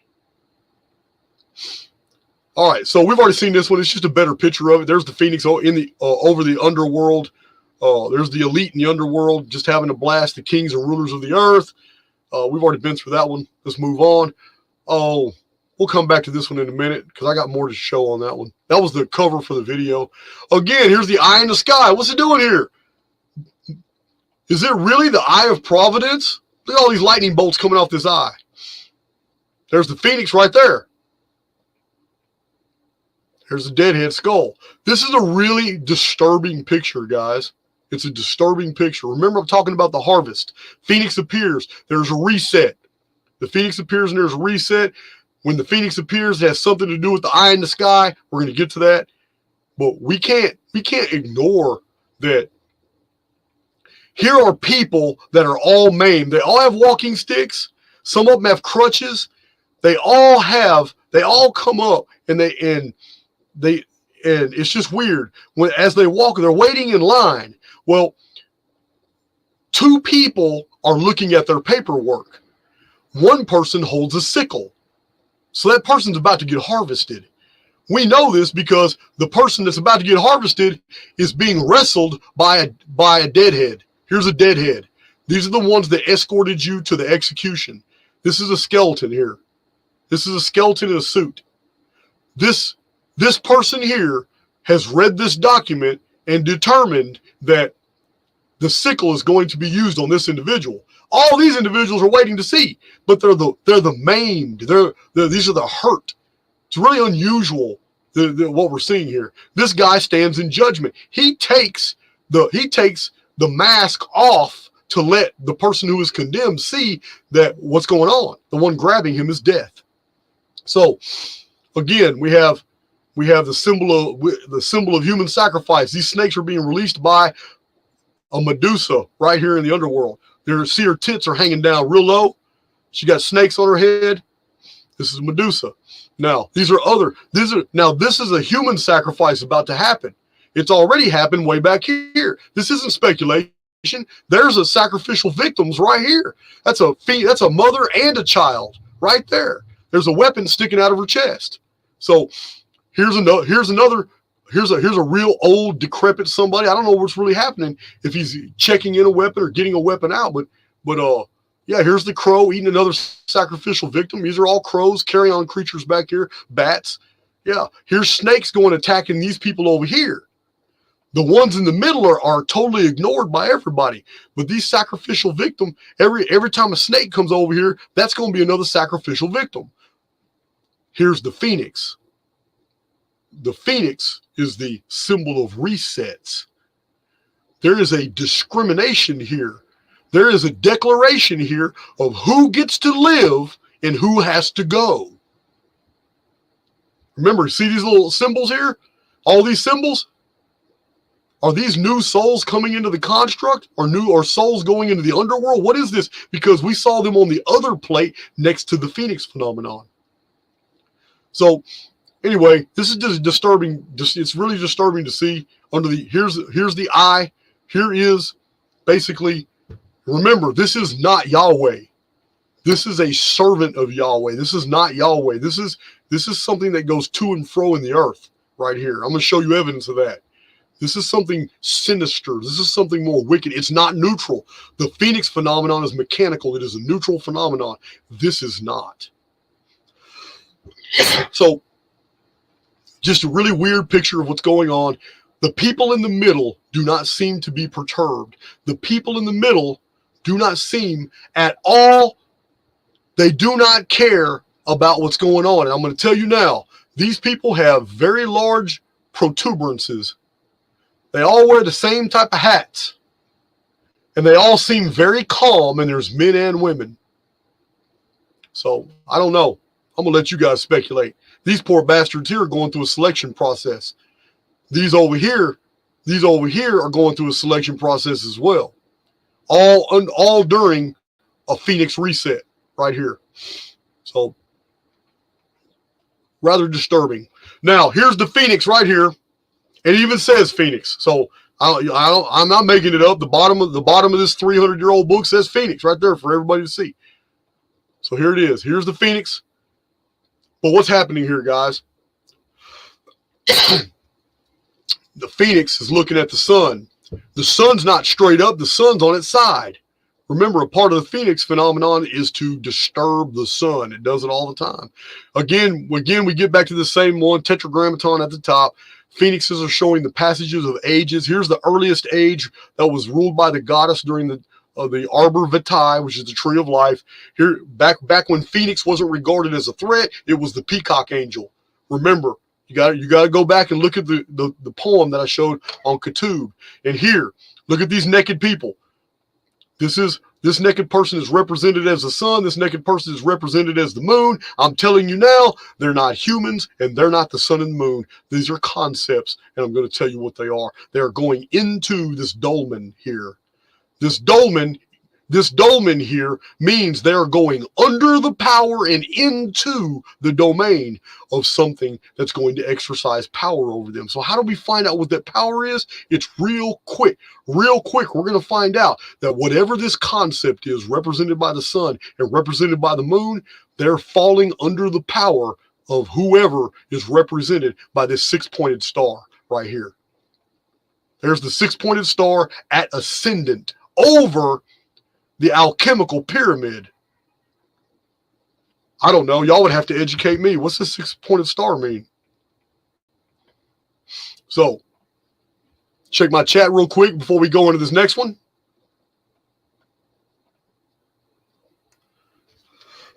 We're about to go to the next file. I believe we're real close to the very end of this file. 2 pictures left in this file. We're way more than halfway done with the presentation, guys. Some of you, I know some of you Archaics veterans have already been having some aha moments. Runaway train, I'm going to answer that question real quick. Runaway train. You say, I just wonder if the Phoenix is discerning. Why did it wipe out 30,000 people in Martinique? I know it triggered a volcano, but still, I have several books from 1902 that feature that. They were actually published in the year 1902, late in the year, that describe what happened. And listen, those people were not innocent. I'm not saying that they were guilty. I'm just saying that the Phoenix phenomenon is discriminating. But do you know what happened just a couple weeks before that? First of all, a guy who was probably innocent, a black guy, was falsely imprisoned for murder. Somebody else had done the murder. So they grabbed this guy and put him in a pit, and they left him in a pit, and they sentenced him to die. He was going to die. This is what all ancient societies did to avoid the Phoenix phenomenon. They offered a sacrificial victim. He was going to be their victim. This is what happened. Two Protestant evangelists visited Saint Martinique, and they went to Saint Pierre underneath the volcano, at the foot of the volcano, Mount Pelée. This is a couple weeks before the explosion. When they went, they brought hundreds of Protestant Bibles to the people, and they distributed them to the people. When the Catholic priest found out that Protestant Bibles were on the island, he ordered the whole town to come together, and he got the local authorities involved, he got the police involved, and he got everybody involved and did a speech and got everybody to vote with him that, hey, the Protestant Bibles have to go. They got to go. The common people are not allowed to be in possession of a Bible. Bibles must be read in Latin to the laity, to the people, only at Mass. It was illegal for a person under the Catholic paradigm to possess a Bible. All those Bibles were rounded up. They were King James Bibles. All the King James Bibles were burnt. They burned them they had a big ritual, and they did a burning and all that. And then they had a big festival and a feast, and the Catholic priest had blessed the people for participating. Did a big prayer ceremony and all that, and held Mass at the book burning. A couple weeks later, Mount Pelee exploded and incinerated over 40,000 people. Everybody who participated in that died. Everybody. And almost the whole town participated. They all knew about it. Nobody did anything to stop it. And they died. The only person that didn't die was a man named August, a black guy. August Marion or something. But he didn't die. He got burned pretty bad. But the one they intended to kill was the only one that survived. Phoenix is very discriminating. So it's been discriminating all throughout history. Let's see. Okay, the next one. I'm good. Cool. You guys say I'm good. So let's go back to full. Look at the Phoenix in the middle, guys. You can't miss that. Got this Phoenix in the middle. I'm not going to pretend to know what a lot of these symbols are. I'm just drawing your attention to the fact that we have the phoenixes in the middle. And again, we have a whole line of people waiting for something.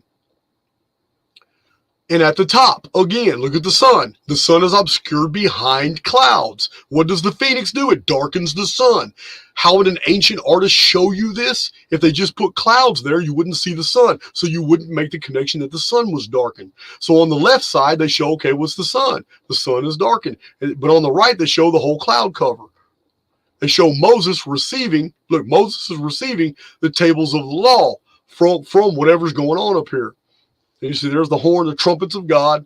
Remember, during the Phoenix phenomenon, there's a horn blast. The sound reverberates. It's a horn blast that vibrates the ground and causes buildings and people to sink. So a lot of these little symbols are all in here. Here's a winged lion. Here's a sphinx. I don't see any. I see nothing but Latin here. And this may be an older one, but I don't see any reference. There's Genesis 1. I don't see any reference in here. Genesis, okay, Leviticus, Proverbs 6. I don't see anything overt. There's Psalms 118. I don't see anything overtly Jewish in here. I just see the Phoenix. Phoenix is represented in the middle. It's the book of the law. All right. Just another Phoenix picture. There's a lot happening in this one. You can't tell me that's not a pyramid. There's a pyramid right there, right next to an obelisk or a tower. Here it is. It even says, there it is in Latin, Pyramides Egyptia, right there in the top. I don't have to tell you what that is. That's a phoenix. Right there at the top, it's a phoenix. How come it's never a swan? How come it's never a pelican? Why isn't it ever an owl? Why is it always a phoenix and it's always associated to these epics in time that have passed? My archaics veterans can answer that. I don't need to answer that.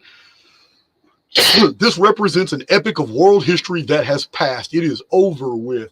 The people on the ground are scared. They're looking up and they see, oh shit, it's the Phoenix. They know what time it is. It is the time for their civilization to be reset. It is the time for them to come to an end. This is exactly what is happening. The Phoenix has appeared. They're looking up at the sky. They're pointing at the sky. Even the king is looking up and he knows, damn, it's over with. What does the king have his feet on? Absolutely nothing. Why? Because he doesn't have power over anything anymore. It's over with. It's over with. So now we're moving, guys. Now we're moving. Because that's all that file. I got a couple more files to go. If I can just find the exit door. All right.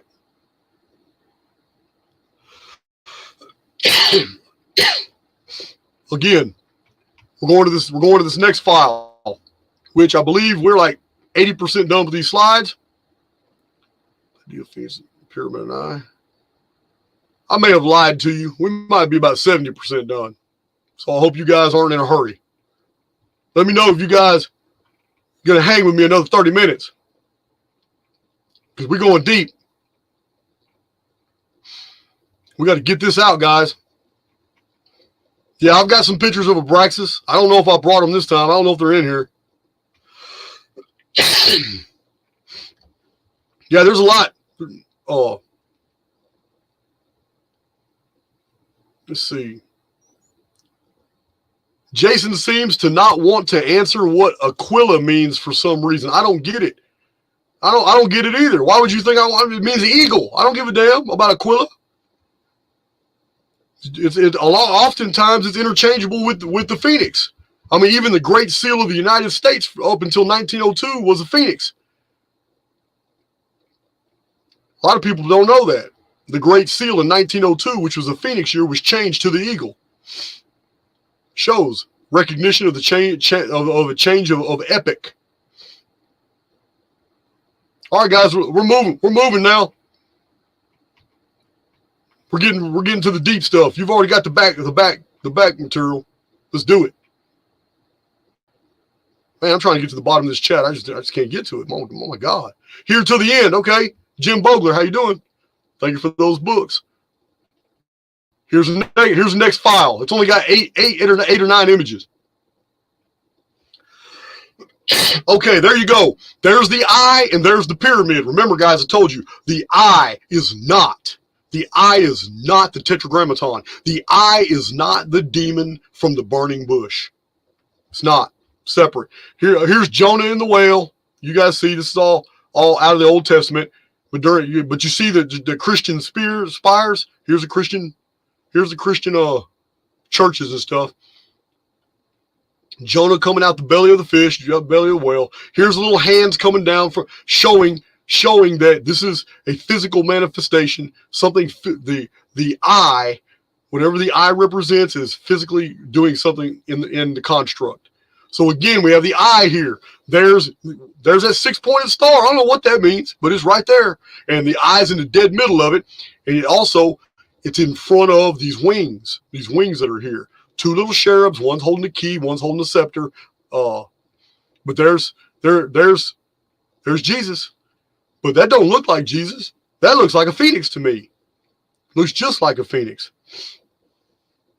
So remember, 38 for my Phoenix veterans, 3895 BC, the Adam and Eve reset. You already know it's year one of the pre-flood world, the 1656 years of the world. What was the cause of the Adam and Eve reset? It was the Phoenix on the 138-year timeline. And all my Archaics veterans know it. So we have the word paradise here. Here's paradise, which means this would be a representation of Adam. This would be a representation of Eve. We know that these are Jewish fictions. They weren't real people. We know by virtue of Albert T. Clay, we know by virtue of E. Palmer Smith and many other Sumerologists that have come after them since the 1930s, 20s, 30s, and 40s, we know that the word Adam was invented by Jewish scribes who were copying cuneiform from Babylonian libraries concerning Adamu, the word in Old Babylonian for mankind, Adamu. Eve came from Kava. So this is Adam and Eve were not real people. Adam and Eve represent early humanity during a vapor canopy pre-flood world. It was a paradise world where they didn't have to work for everything because everything grew as a vapor canopy. Everything grew to astonishing sizes. There was plenty of things to eat. It was during this paradise pre-flood world that the Great Pyramid, a great white pyramid, was built in Gihon, which was ancient Egypt. Here's the pyramid here. The pyramid embodies the concept of the number 7. And we're going to go deep. You're going to see some amazing pictures here about the association to the number 7 and the Great Pyramid. It's right here. Here's the number 7. Here's 7 flames on the pyramid. Pyramid means fire in the middle. Now, here's the serpent. What is the serpent of? It's a calendar symbol. The entwining serpent is a timeline that doesn't close. How do we know this? I'm going to show you. I've already showed you on my channel that reptiles, alligators, turtles, these were symbols for calendars in ancient times. As a matter of fact, the ancient Chinese calendar was based off the turtle shell, and alligators in ancient Egypt were how they counted times. Seasons were counted in alligators. So yeah, so the serpent is the same thing. The serpent represents a cycle. The serpent swallowing its own tail is the close of a cycle. A serpent that is twining means a cycle that is continuing. So here is the pyramid in a dark world right here. Here's the pyramid in a dark world. This is just an artist's conception, but it's interesting. It's all interesting. but it's an artist conception. But at the ascendant here is the six-pointed star. So it's very evident that by this time the alchemical arts were who was printing these, who was distributing all this material and basically drawing all this attention to Judaism. Here it is again. There's an eye in a pyramid right there. Little cherub angels. Here they are. Here's the little flame symbols. Pyramid means fire in the middle. Here is all these little fire flame symbols around a pyramid. Now, here's the magic square. Here's a different magic square. This ain't the magic square that has 16 cubes. This is a little nine cube one right here. It's pretty interesting. But here's the construct again. This is the construct. The construct is winged. This is our present epic. This is the artificial epic that's been built by the servants of this, what the eye represents. The eye serves the tetragrammaton. I already said that. Here's the world down here. This is the world. Here's a 3, 4, 5 triangle right here represented in 3 cubes. So here's the world down here. These are just regular humans, and the regular humans are studying the construct. That's all they're doing. This is what they're doing.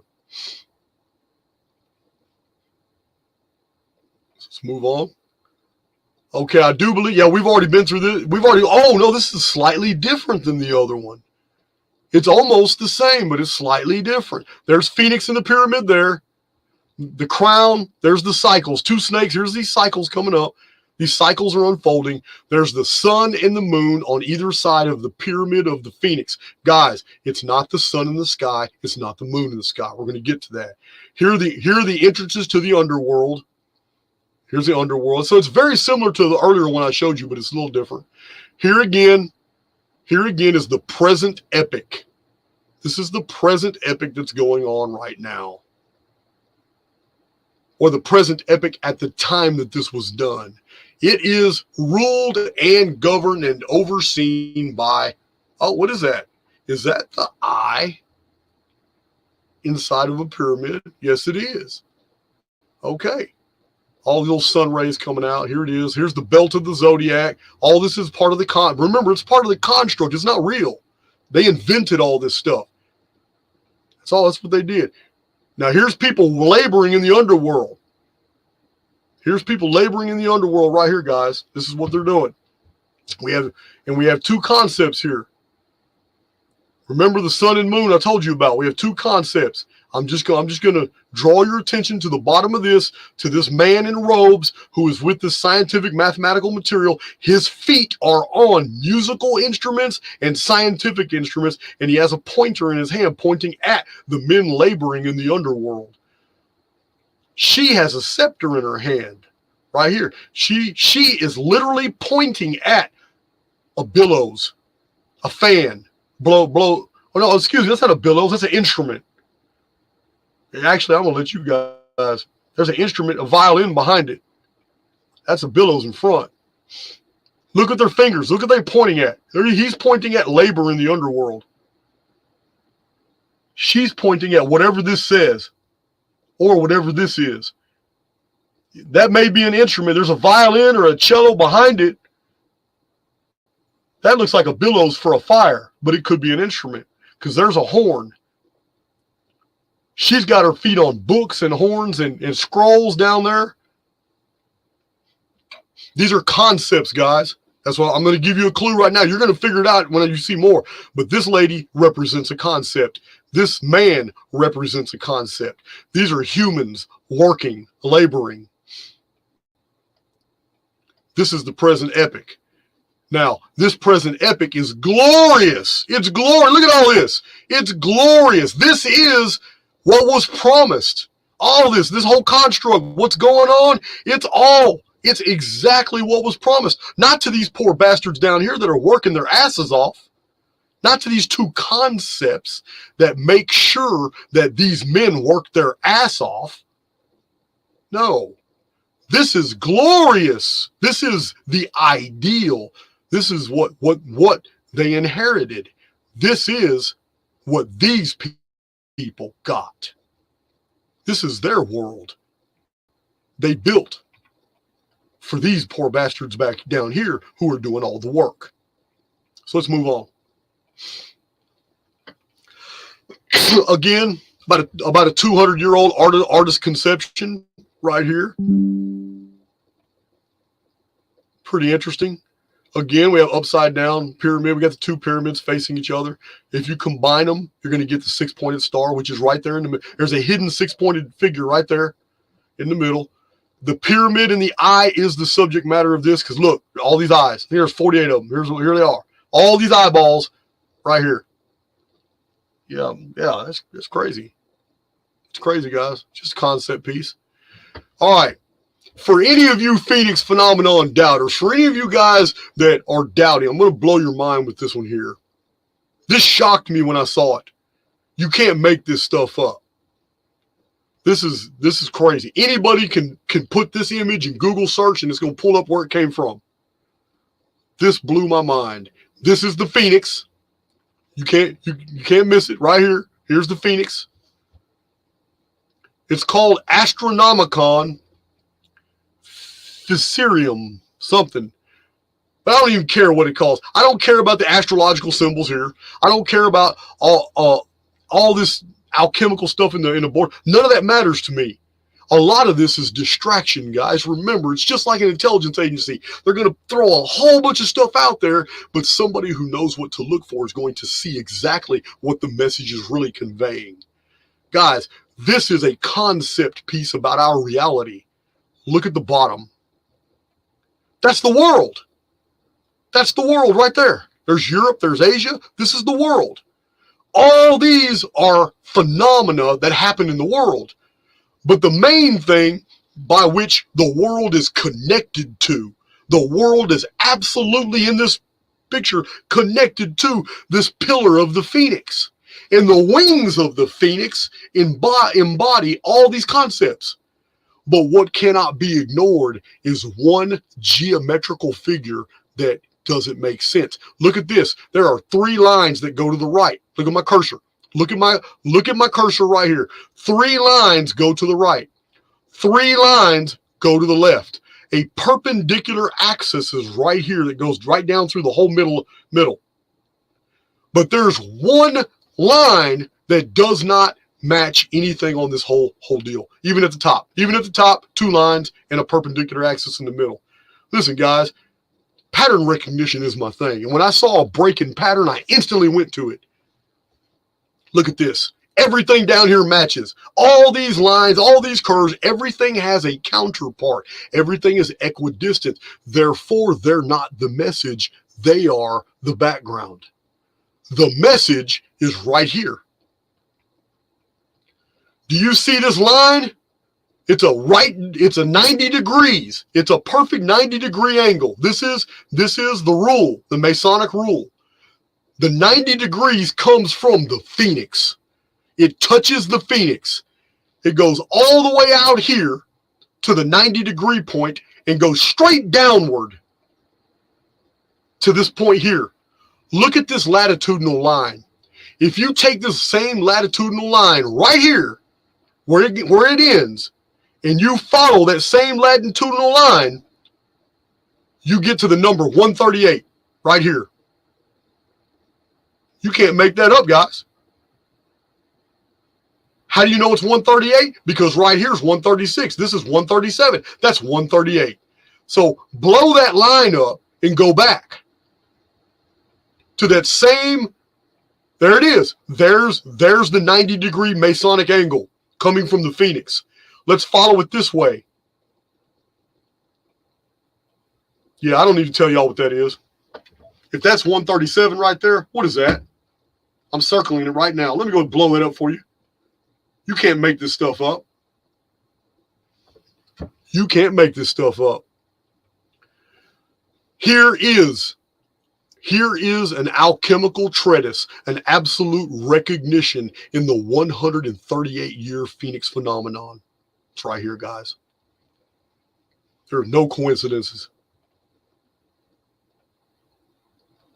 All right. So,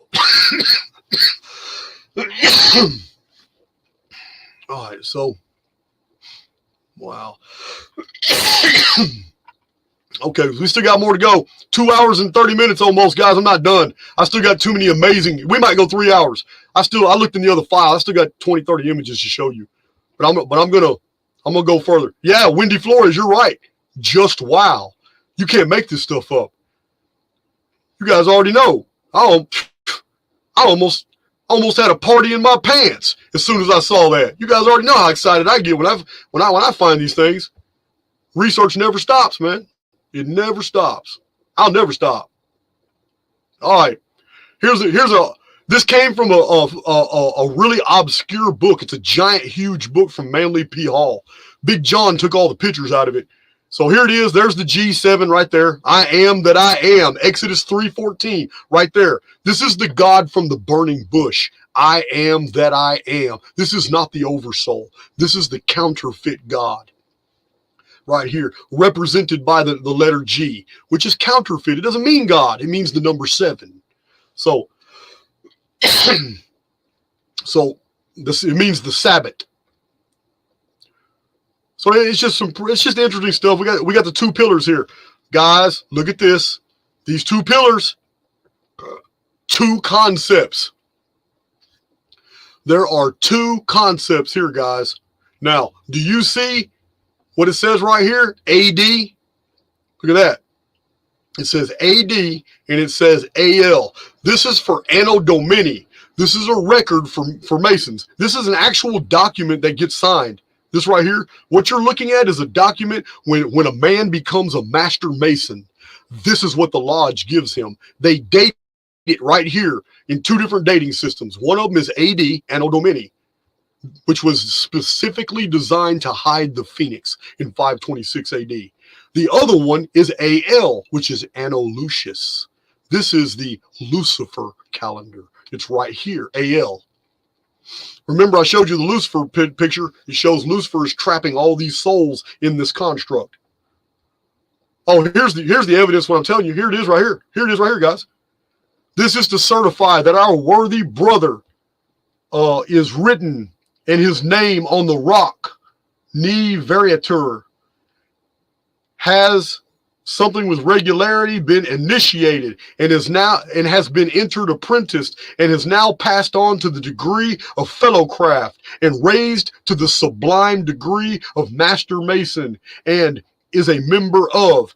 They list the order, if it's Templar, if it's Rosicrucian, whatever, they list the order. We recommend him to all brothers and fellows. Anywhere in the world, a man can take this document and show, in the Mason lodges 100, 200 years ago, you could show, hey man, here, this is, and they'll verify it with their ledgers and the carrier pigeons and all that. And they'll verify who he is. And once they know who he is, yeah, they'll induct him and yeah, he's in. And what's really sad is for hundreds of years, these secret societies and these lodges all thought that they were really secret societies and all that. They were 100% Jewish inventions. They were completely created. Freemasonry is a Jewish institution. It was specifically designed to infiltrate all the governments of the West. And they did it. It's why they are who they are today. Remember those 2 pillars. Oh, look at that. There's the eye. Look at that. What's that eye doing there in the sky like that around all them beautiful babies? That's crazy. There it is right there. And there's the tower. That's not the Leaning Tower of Pisa, guys. That's the Tower of Babel. So this eye of Babylon here is watching over everything. Look, it even says, here it is right here, Tourist Babel. Yeah, there it is, Tourist Babel. So, yeah, the eye goes back to Babylonian times. Here's another great old, it's like 300-year-old picture. Look at this. Here's the sun. Here's the moon. No, it's not the sun and moon in the sky, guys. It's not. Here's a griffin, which is it's a substitute for the phoenix. What we do have, though, is a cycle. We have the cycle represented here. Here are these dragons. Remember, the Chinese counted cycles and dragons. So here's 2 dragons, 2 serpents, winged serpents. Well, no, one winged serpent eating the tail of a non-winged serpent, which is eating its tail, which means 2 different periods close the cycle. Here's the eye in the middle. And I'm pretty sure here's some poor bastard on his knees holding the shield, but she's got the sword. The power has been returned to the matriarchy. The matriarchy is in control of the serpent right here, which is time. It's all right here in the picture, guys. The patriarchy has been subdued through a reset. Their circle of time is over. Yeah, that's right there. That's all in the picture. Yeah, that's right. And the goddess is that ascendant with the sword right here. There she is at the top. There's another female priestess or goddess right there. Griffin was a goddess symbol. So yeah, it's in the fish, like Vesica Pisces, that's a female symbol. So yeah, guys, here it is right here. The eye doesn't care who's at the ascendant, patriarchy or matriarchy or what cultures and all that. The eye is always in control. Now, here it is again. There's the eye at the top with the pyramid underneath it, made of the Masonic rule, 90-degree angle rule, and the angle put together. These 2 Masonic symbols put together formed a pyramid underneath the eye symbol here. Now, these 2 pillars, remember, the 2 pillars, here's a male, here's a female. The 2 pillars have everything to do with where we're going in this presentation. There's the phoenix. The phoenix is between the 2 pillars. This time it wasn't shown as a sun and a moon. It's shown as 2 pillars associating to man and woman, which is what it's supposed to do. Here's the phoenix in the middle. The phoenix is at rest. There's nothing happening right now. All right. We have ended that file. Now we're going to get to, as my buddy Martin Leakey says, we're now going to get to the juicy. All right. So we just exited that file, and now we're going into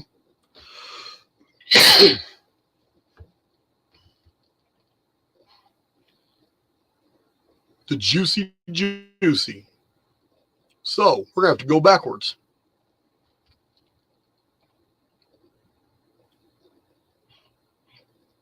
I want to one of the really unusual alchemical symbols.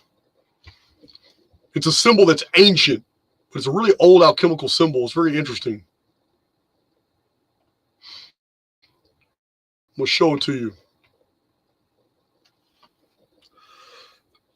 Look at the symbol. Okay, you see the pyramid. You see the circle right here.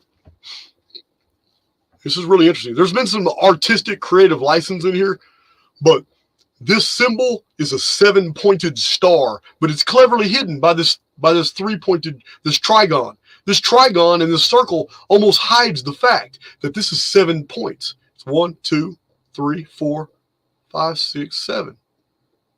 Yeah, 1, 2, 3, 4, 5, 6, 7.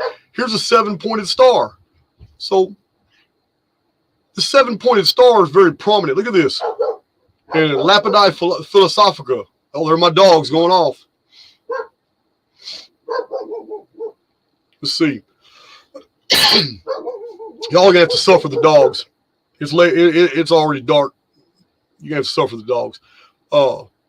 Anyway, here's an old alchemy text where we have the 7-pointed star. Look at this detail. This isn't huge. This isn't normal. They have anthropomorphized the center of the 7-pointed star. 7-pointed star, the bottom part's been turned dark like a beard, and it's been a human face has been put in there. But I'm going to tell you now, that's all misdirection.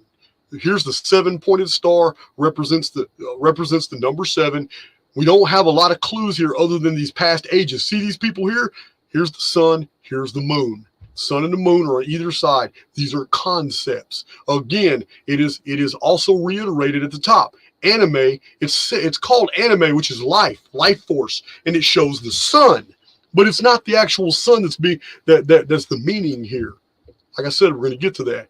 Here is spirit, but it shows a picture of the moon underneath the phoenix. The phoenix is represented across the board. So that's a fire salamander at the top. For those of you who don't know, the phoenix was often depicted as a fire salamander as well. There it is right there. Because salamanders were reptiles, and they embodied the concept of the calendar, like the alligators and the turtles and the snakes. These are calendar effigies. So the salamander was too. But the fire salamander was like the phoenix version of a time cycle. So this is I think I got a better close up. Oh, there it is. I got a better close up of that one. So look at that right there. This is a 7-pointed star. What you're seeing in astrology and alchemy symbols and these little pictures on the sides is absolute BS. It's absolute BS, guys. This is artistic license. Let's go look. Let's go look into this deeper. So here's a tetragrammaton again. Okay, can't hide it. You can't hide it. God is a Jew right here. God is Jewish. There it is right there. This is a depiction of God, the Most High. This is the Lord of Most High in the Old Testament right there. All the nations of the world got it wrong. Every time period in the world got it wrong. They had no idea that God was Hebrew. Here it is right here. Look. Here's the tree of life, which goes down through the ages, goes all the way through all these past cycles, all these different periods. There's a sun right there. Listen, there's a lot to unpack in here, and we don't have time to do it in this presentation, but I got to draw your attention to the 7-pointed star that's in this man down here at the beginning of the cycle. This is a beginning of a timeline that leads to modern times. Here's another timeline that leads to modern times. Here's another cycle, a timeline. The sun begins a timeline. Here it is right here. Here's one of plenty. This dude's got 2 cornucopias in his hand. Here's a timeline that had a lot of plenty. They had a whole bunch. Remember the pictures I showed you of the mountains. People have to climb up you have to pick which mountain you're going to climb up to. But if you try to cheat, there's phenomena that will knock you back. This guy from the very beginning of this timeline going up through the worlds. This is the world tree, guys. It's also the tree of life. But these are all stages in human development all the way up to attainment of angel status or God status or whatever. This is right here. In the beginning of this timeline, something very important concerning a 7-pointed star. Yeah, guys. No conjecture here. This is the book of Revelation. The book of Revelation says that the Lamb of God in Revelation has 7 horns and 7 eyes. Well, if you in simple geometry, if you draw any symbol that has 7 horns and 7 eyes into geometrical perfection, then you're going to make a few discoveries. And one of those discoveries is the 7-pointed heptagram right here. Here it is, 7 eyes, but the eyes aren't in the horns.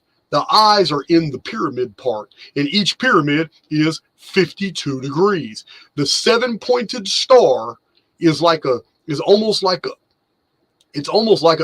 square, a real odd square compass to produce the elusive 52-degree angle. That's really compelling, guys. Exterior pyramid angle of the Great Pyramid, 52 degrees, easily measured by a 7-pointed star. Ascendant and descendant interior passages of the Great Pyramid. These are the passages inside the Great Pyramid. They're 26 degrees apart from it. Each one of them is 26 degrees. But it takes a 7-pointed star for that 26 degrees to show a 52-degree angle.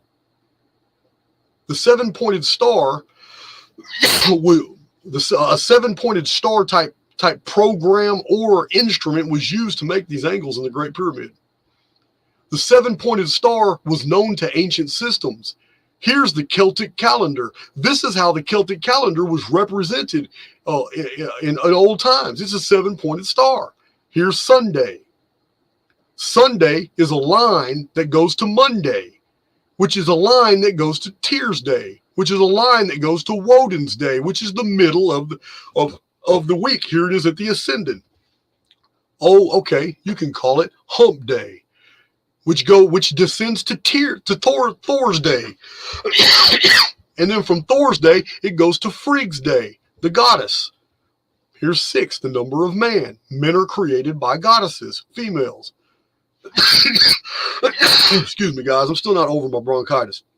Now, and 6 has a line goes directly over here to the 7th day, with this Saturn day, represented by the pyramid with a sideways hourglass, the symbol of time. However, in the ancient mystical systems, The line from 7 goes straight back to 1. 1 is the number 8. This is why 8 is regarded as an infinity symbol. 8 is a loop that loops back on each other because it embodies the concept of 1 through 7.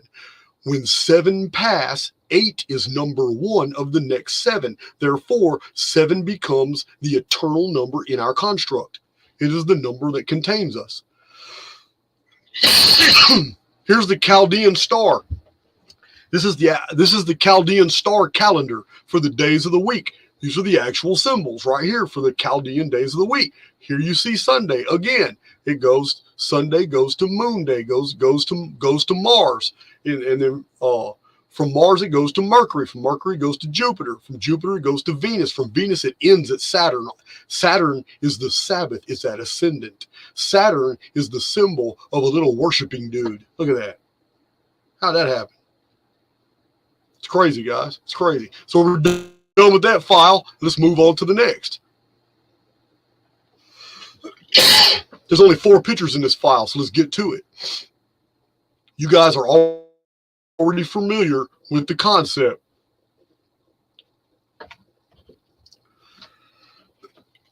You're already familiar with the concept. Let me check. Make sure nothing's happening over here.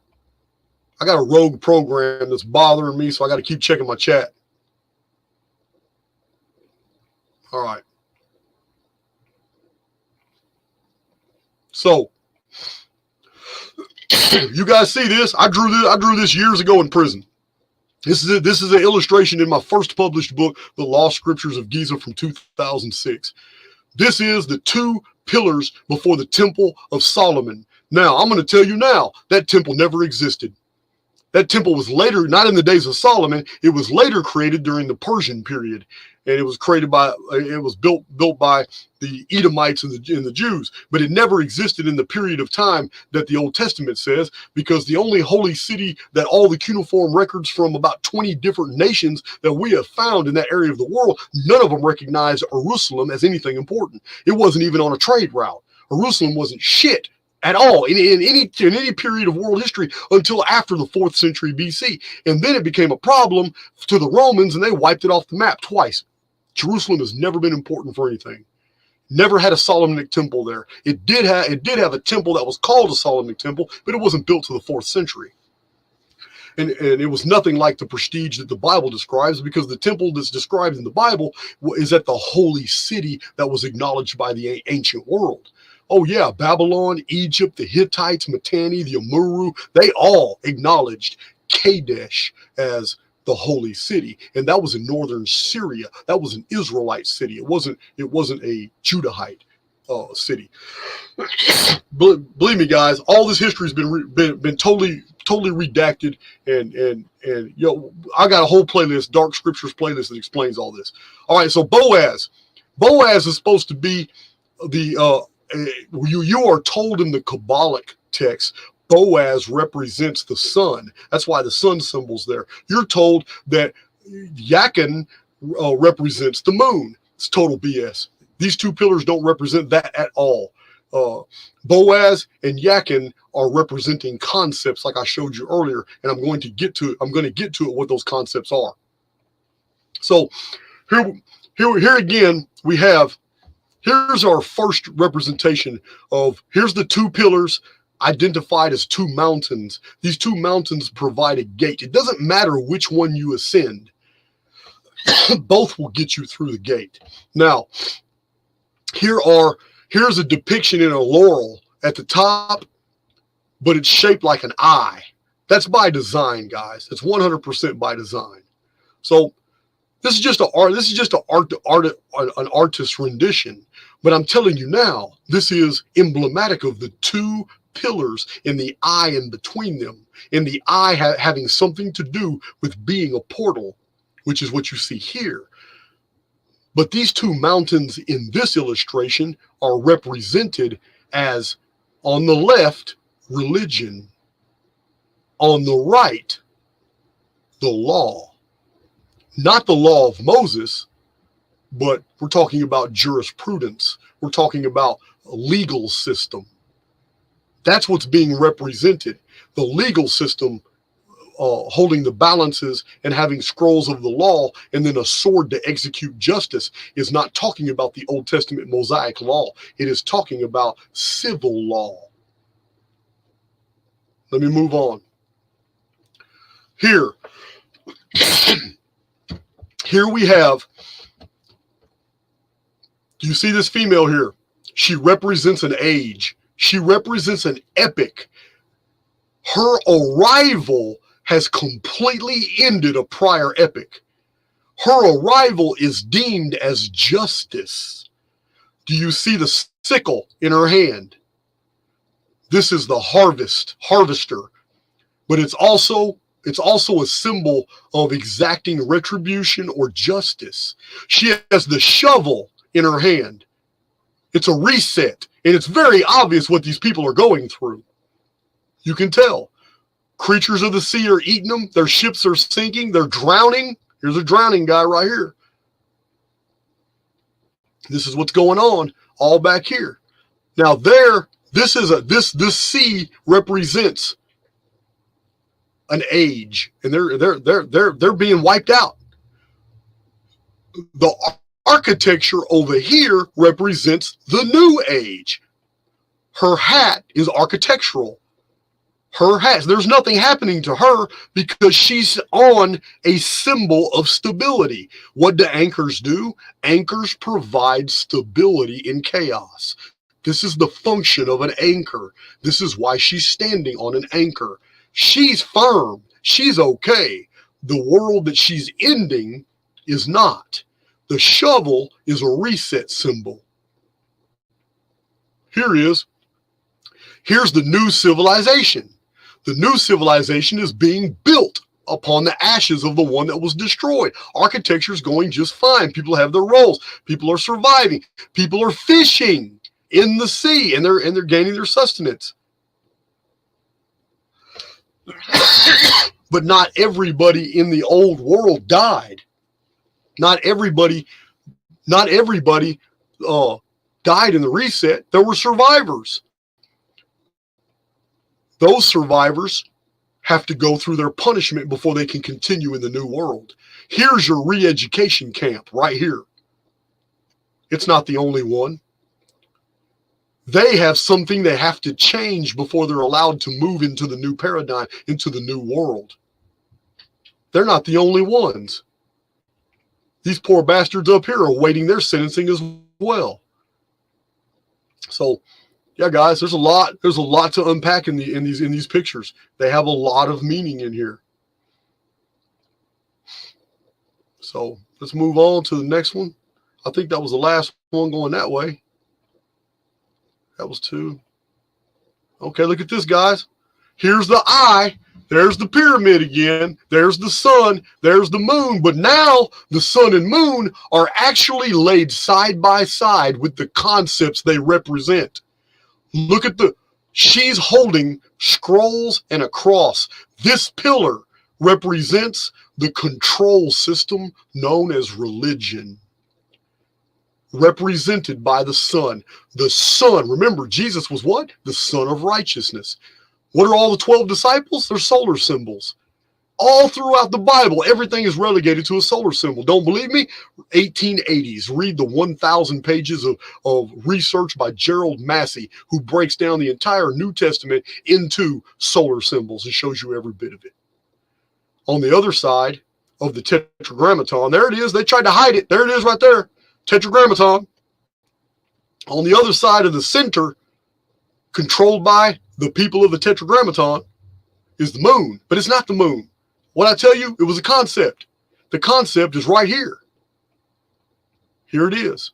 She represents the law. This pillar right here represents the law. This is the court systems. This is the law, which provides stability. By rule of law, it provides, there's the anchor symbol. It's the stable. This provides stability right there to the deal. By these 2 pillars, Yakin, Boaz and Yakin, symbolized by the sun and moon, by these 2 pillars, religion and the courts, do the servants of the tetragrammaton control the construct. and everybody within it. Oh, we're not done.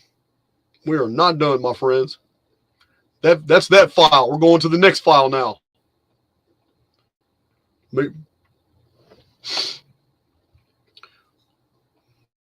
So yeah, somebody made the right connection. I see your minds are exploding. The anchor has a deeper meaning, guys. When it comes to the court system, the anchor has a much deeper meaning, and I'll let you guys talk about it. You already know. You already know what type of law that is. It's not just any law. So we now move. I'm sorry for the length of this. I'm sorry for the length of this video, guys, but it all had to be released in one presentation.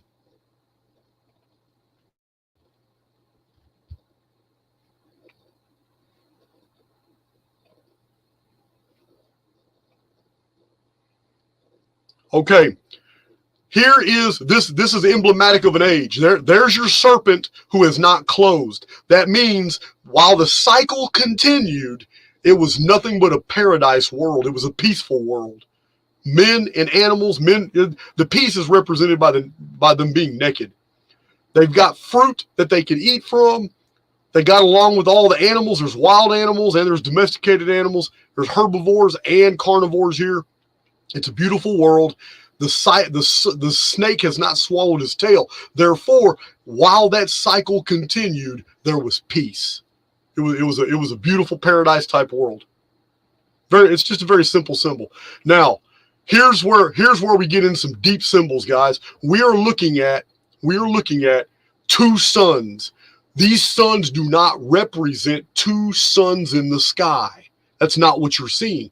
You are looking down at the god. You are looking at the goddess here.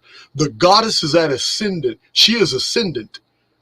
The goddess at ascendant is the greatest detriment and greatest deterrence to artificial intelligence X. AI X's greatest enemy is whatever protocol program the goddess represents. In this depiction, we literally see the goddess at ascendant, and in her hand, she is holding and has the power over the eye. The people that represent the eye are under her power.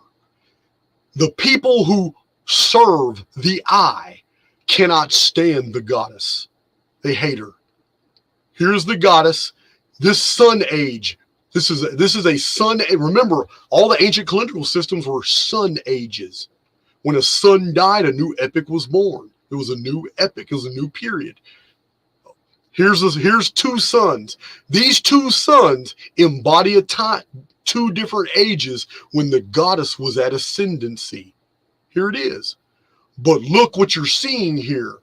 She's at ascendancy now, two ages in the past. So they're shining down on the representation of the same goddess. It's right here. But now she's getting old. The Reaper is about to make his move. The hourglass is shown. It's time. Here it is right here. The goddess represents stability and law. They're holding on to the pillar. That pillar represents the power the goddess is imbued with, which is the law. She draws her power from legislation, from the law. The court systems keep the goddess in power. The courts have not been usurped by the people of the eye. They're under the power of the goddess right now. The law is keeping these people in check during this period of time. They haven't taken over that aspect of the construct yet. Here she is looking. Look at her. She looks unconcerned. She's looking at the next incarnation of the goddess. How do we know? Because look, there's another sun here.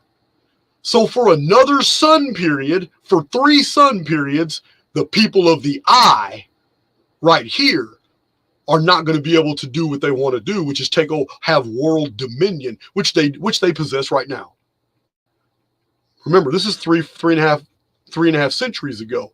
So in order for the goddess to continue and for a sun not to die, And for the Phoenix phenomenon not to come initiate full reset and let the old man here do his harvest, there must be. Here's the concept. What's Medusa doing here? Here's Medusa. There must be. What is this Medusa the symbol of? A sacrifice must be made. Is it a human sacrifice? I don't know, but a sacrifice must be made. Now, if you look at the faces of the females, they're all ages. They're 4 ages. There is a sacrifice prepared. It's a lamb at the foot of the little girl, but that's not a little girl. That's a young age. Her sun hasn't shone yet.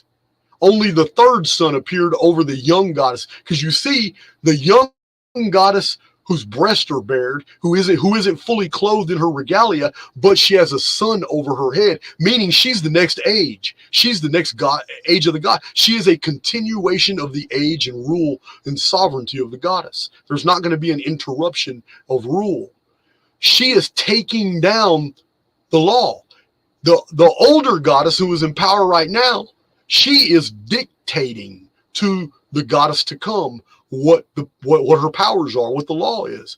The young one with no sun is not receiving anything. She's only leaning against the pillar of the law. She's only leaning because that's all she can do until it's her time. This is how these artists were conveying these images. So it's very interesting. So here's a famous melancholia. This is famous. This famous picture. It too is misunderstood. The reason why the goddess, this is the goddess, the reason why the goddess is depressed, the reason why she's melancholy is because her rule has been taken from her and she's waiting for the time. This is what the hourglass is. She's waiting for the time when it's her turn to rise back in power. But even the symbols of Judaica are in here. Here are the balances. The balances must be kept. So she knows she's coming back because the construct is not going to allow the one side to rule too long and for the world to become too dark a place before balance is restored. That's what the balances are. And it takes time for the balances to be restored. When the bell tolls, here's the bell. That's when the bell tolls. The code for all this is in the magic square. So melancholia is sad because her time she's got the compass here. She's measuring and you realize, damn, it's not my time yet. It's not her time yet. And it's not going to be her time until, but she's ready. There's the sacrificial dagger there. It's at the bottom. And there's the sacrifice right there. She's ready. Her age is not born. There's that sphere. That's the world. Her age is not born yet. It's not born yet, but she's waiting for her return. But just so you guys don't think I'm tripping and I'm making stuff up, who governs this construct now is hidden right here on the hourglass of time. What kind of 6-pointed, what is that symbol? Right there. It's not just the Freemason symbol, guys. The Freemason symbol is a hidden 6-pointed star. 100%. Look at this. What could this be talking about? Some of you ladies out there, you know the goddess mysteries way more than I do. Here's the phoenix at the top. Here's the phoenix at the top. It says, I, Isis, am all that has been, that is or shall be. No mortal man hath ever me unveiled. Now the phoenix color is red. This is all red right here. She got 3 horns on her head. She's got the sun. Look, the goddess has the sun and the moon for earrings. This is religion and the law. Here is Eurybius. Here is the serpent. This means a cycle has closed. Here's her breast. They provide bounty. That's wheat and that's grapes. All right, belt of virtue. Here's the belt of virtue. What is this? Oh my God, is that a ship? What kind of law comes from a ship to provide justice? What kind of law does that? Oh my God, there's a censor. I know the answer to that, and I know a bunch of you do too. But this is some type of law that comes from navigation times, ships. Here is I really don't know the history of that. I know this is the picture frame, the square. It's a Masonic symbol, but this is the censer. This is incense burning right here, and there she is. What has wrapped around the goddess? The goddess is wrapped around with snakes, but none of these snakes are closed. What's going on? These are timelines. These are cycles. That's what the serpents. She is ready to unleash new timelines. The bottom. What does the bottom read? The fruit which I have brought forth is the sun. Guys, it's not the sun. The fruit that she's brought forth is religion and law. All right, here's the goddess again. There's the serpent around the tree, or the staff. Yeah, this is an old depiction of the interior of the Greek Parthenon. This place was gigantic. It was huge. That's a Parthenon. Goddess Athene. All kinds of stuff in there. But that sums up that file. Moving on to the next file.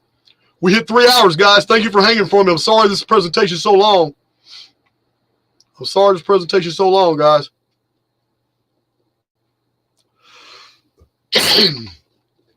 Okay.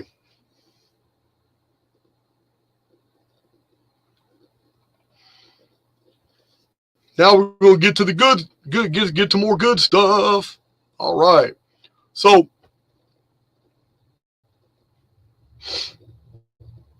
going large. All right, this picture's a little dark. I'm sorry about that. But you can't miss the phoenix on his head. The phoenix is on his head. He has a rule. This rule is for the measurement, not of distance, but of time. Let me explain. All right. Right here, he is holding a bag. In this bag are 4 heads. This is the tetramorph. The man's face. Remember the face of a bull, the face of a lion, the face of an eagle or eagle's wings, and the face of a man. Right here. This is a calendar symbol. It's found in the book of Revelation. But so is this. This is, can't miss that. That's crocodile. Why is he standing on a crocodile? Crocodile symbols a past age of time, a cycle, a past epoch in time. Again, here it is. Look at this pharaoh. This pharaoh is on his chest. On his chest, he has the power of the phoenix. Right there on his chest. In his left hand, he holds up the serpent cycles. The serpent cycles measure the appearance of the phoenix. There's the phoenix right there. He's holding in his hand. There it is. That's the phoenix. Now, in times of peace and law, we have the bird of peace. There it is up there.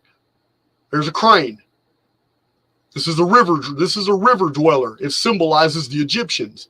The Egyptians thrive under the law. He's holding a tablet of the law right there in his right hand. However, his left hand has the phoenix threat at ascendancy. Directly underneath the phoenix are the Great Pyramids and a picture of the Sphinx. Guys, I've told you in past presentations that the disproportionate head on the Sphinx is absolute proof.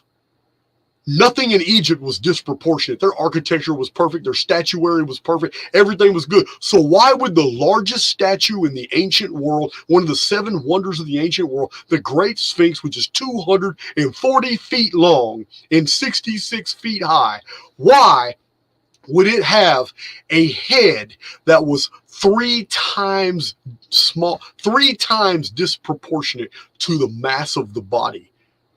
Many researchers have commented on this.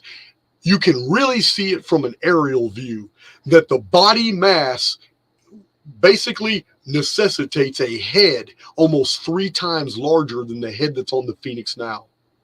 Yeah, guys, it's photography that allows you to see the head so big, the way they take those shots. But when you look at aerial photography shots of the Sphinx, you can't miss it.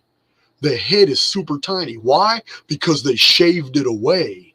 It used to be Anubis. It used to be a dog. Here it is right here in a Masonic text by Manly P. Hall from 1943. Here is an admission. The artist painted a dog in front of the Sphinx. Why?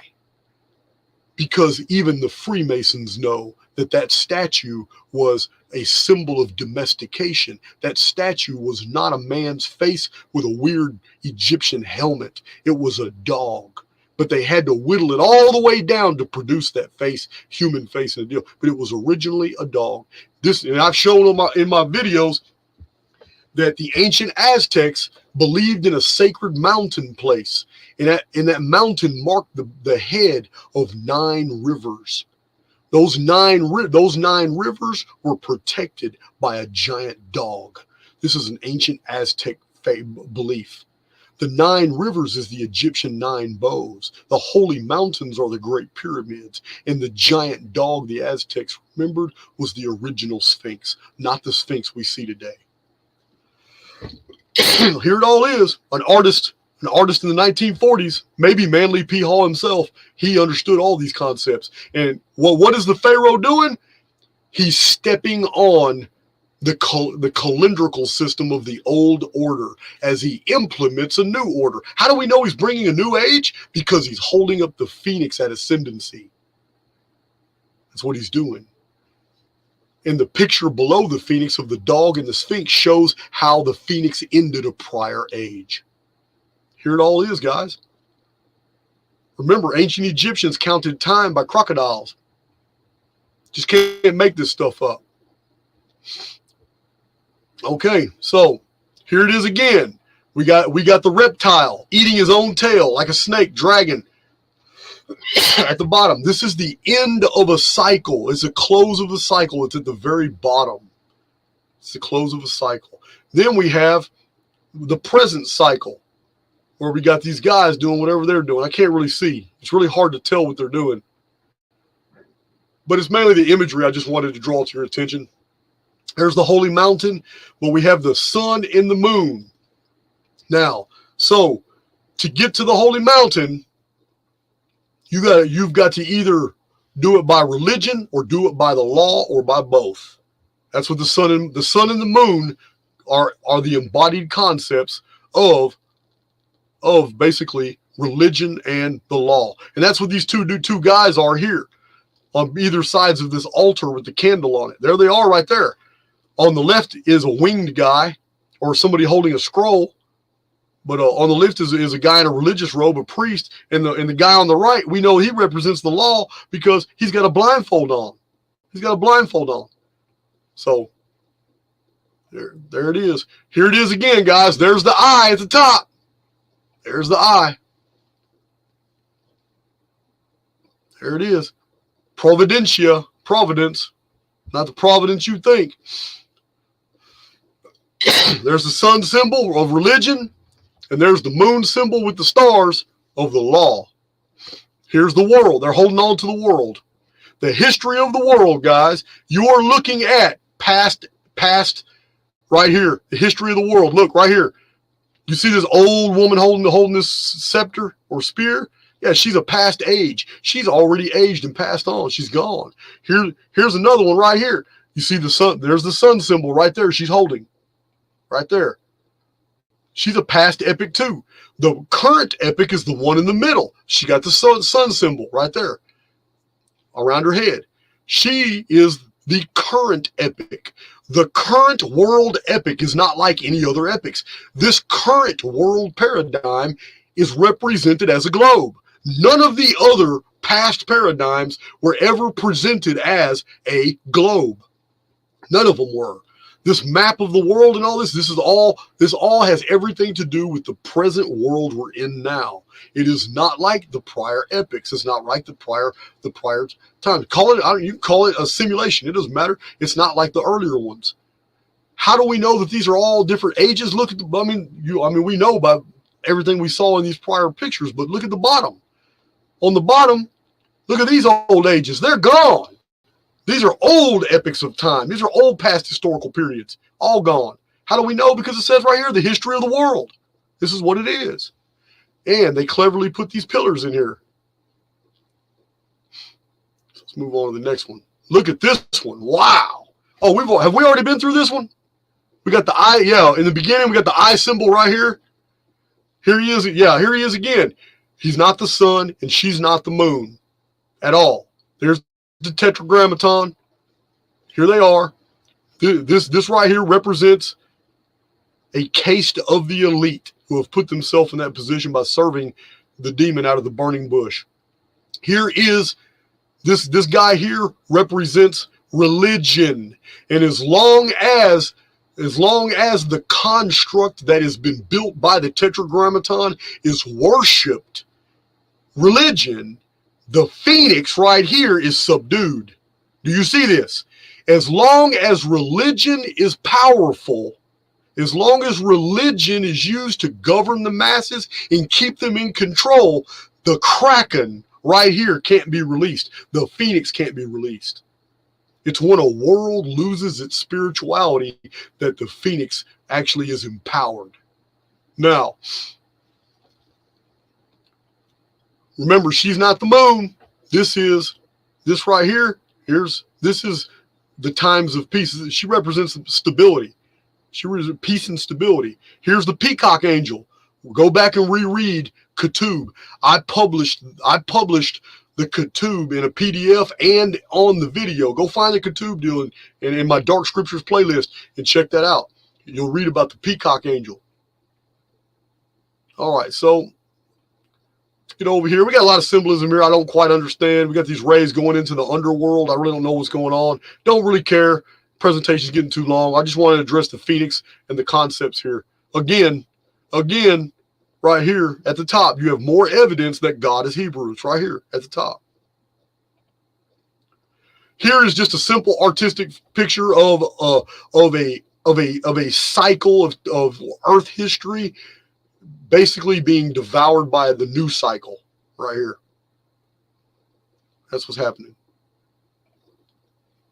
All right, what we got here? Man, we got all kind of. Oh, I remember this picture now. Okay. So we got a lot happening in here. Now, this picture is mainly conveying one thing. One thing. We have warfare. We have spears, horns for warfare. We have hands. These are hands and gloves for warfare. They're called glaives, hunting dogs, weapons of violence, all in here. Right here. We have pieces of armor. All in. We have soldiers right here. We have the hunter. We have the bull, which is a horned animal right here. So all through this picture, we have violence. We have spear holders here. We got a horseman here. There's a cannon. That's a cannon back there, guys. We have violence. Here are animals hunting, killing the stag. This is all. These are hunting dogs here. We have all these hunters right here, bringing basically a world of hurt on innocent animals. This is what we have going on in the scene here. And according to this symbol here, this is what you can expect during Phoenix cycles. This is the period of time between two like peaceful times. Do you see how the Phoenix is on top of the stork? The stork has been laid on its back, meaning there is no peace in the earth. Everything is violent. Things have gotten basically out of control. The Phoenix is on top, meaning it's almost time for a Phoenix judgment. It's almost time. And again, the artist is very clever. Here it is. There's your pyramid. Put a pyramid in there. Phoenixes and pyramids always go in tandem. This is a lot of artistic license, but this is basically what is being conveyed. Here's more artistic license right here. So we have violence here. We have this guy stabbing this lady. These people have already been stabbed up. They're laying on the ground. This is what's going on. There's a bunch of violence. People are already laid out and dead. I don't know what these glasses are. I really don't know. But 2 cycles of time are leading up to a bell right here. More people suffering some things. Now, there's an angel with a chalice, so that this is a judgment. This is Old Testament symbolism. Like it says, the sins of the Amorites are not yet full. It's always talking about a cup. In the Old Testament, several times it talks about a chalice or a cup or a vessel is not yet full. Once the vessel is full, it's always full with the abominations and sins of the people. When it's full, then those abominations as blood are poured onto the earth, and the blood becomes plagues, and the blood becomes all kinds of things that harm humanity. This is very clearly seen in the Old Testament and in the book of Revelation. Here's a pyramid tucked in here, right here. The compass, the sieve. The sieve is a symbol. Only the worthy can pass through a sieve. The unworthy stay on the top, and they're thrown back out into the earth. That's the symbol of the sieve, guys. The worthy pass through the sieve. The unworthy stay on the top, because that's what the sieve does. It separates the good from the bad. And the bad are always tossed right back into the earth. Take that, simulation theory. All right. The rake does the same thing. That's the symbol of the rake. It does the same thing. The rake pulls everything that's unwanted, and it leaves behind what's wanted. So, yeah, guys, a lot of symbolism in here. And the chalice of the winged angel is directly below the image of the phoenix. So judgment has come. The phoenix has arrived, and that's why this reset's happening. That's why the good souls are being poured out. This is the sieve and the rake taking the good souls right here. All four corners of the earth are affected. This is what's here. The pyramid, remember the pyramid in my Law Scriptures of Giza, I told you, the pyramid is a symbol for the altar of God, the altar of souls. Good souls are given a white stone and a new name. That white stone goes into the monument of man. When the monument of man is done, it will be a pyramid. When the pyramid is complete, there will be a flat top. That's when the chief cornerstone will descend and complete the monument of man. And it's basically like simulation shut down. The worthy are released, and all the unworthy stay here and go through a systemic reboot, and they go right back through the Adam and Eve reset all over again. It's all programming, guys. This is how we're figuring all this out. It's all programming. It has happened multiple times. You listening to my voice have been through this program with me many, many times. Those who are waking up are causing the construct problems, and it's time to make an exodus. If you have woken up, and you realize your place in reality, and once you fully understand that you are in a false artificial reality controlled by artificial intelligence X, then it's time for you to be removed from the construct. Remember, when Oliver Wendell Holmes, when the human mind is stretched by a new idea, it can never go back to its original dimensions. Look at this. I've been through this before. I'm going to go through it real quick. There's Phoenix. There's different ages of the world. Phoenix, swan, or goose, pigeon or crow, dove, something. There's Phoenix right there. Here it is, tetragrammaton up at the top. So you see who your controllers are right here. They built this artificial construct of astrology and tarot and alchemy, this whole artificial construct for you to enjoy, for you to believe the world. You are chained to this construct. How do we know that? Because look, here's the guy right here. Here he is. This is the guy. This human is chained to the construct. This girl is chained to the construct. Guys, that's not a thread. That is a chain. That is a dungeon cuff right there.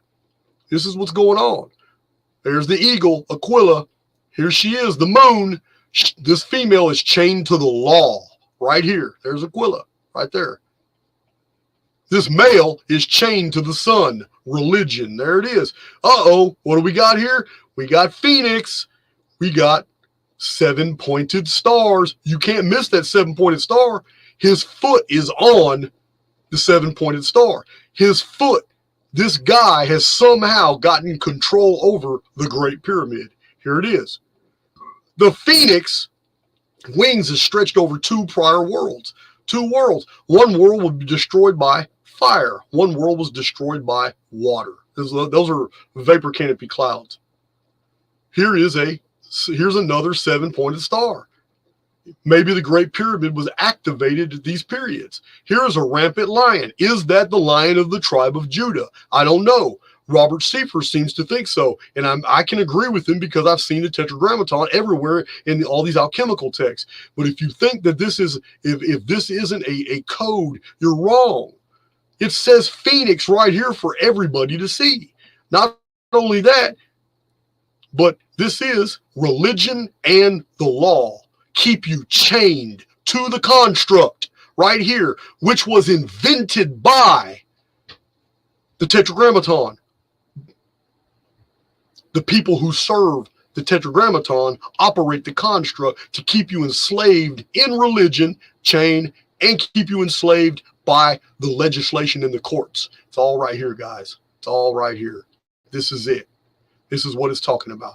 The only thing that's going, here's Aquila here, the eagle. These are past world epics. These are past ages as well, when the law was at its ascendancy. This is past epics when religion was at its ascendancy. You can't miss the symbolism, especially when you see it like this. I'm looking for, I guess I didn't put it, the cover of my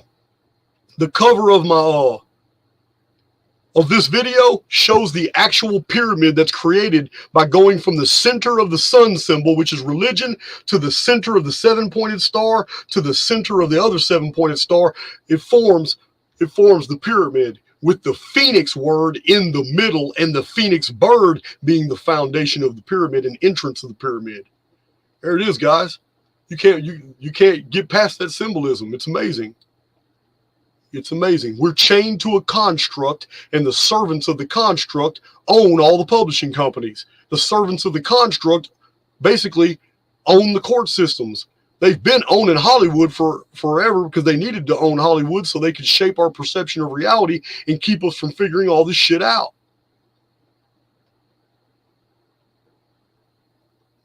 Phoenix symbol right here on the pillar. It's all here, guys. There's all kinds of symbolism in here for time periods. But we need to go. There he is holding the labrys again. There he is holding that labrys. Here's the seven candelabrum deal. This is scripture. This right here, the labrys shows that this Jewish priest is in control of the construct. Here it is, guys. Here it is. This guy here with the shield.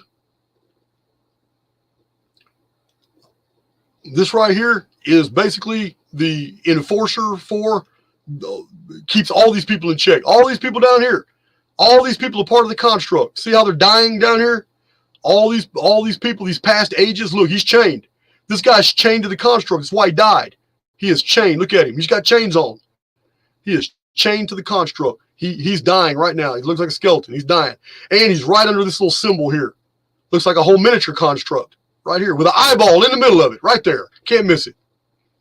He's dying right here. Here's the Hebrew words right here for something. Maybe that's the Tetragrammaton again, but it's right here. But you can't miss the fact that this is a Jew. This is a Jewish priest, and he's holding the seven candlestick candelabrum, and he is literally holding the labrys, which means he controls the man with the sword. The man with the sword right here is basically his strong arm. This is how he controls the masses. It could be military, it could be court system, it could be whatever. But this is the ruler of the construct. He's holding the labrys.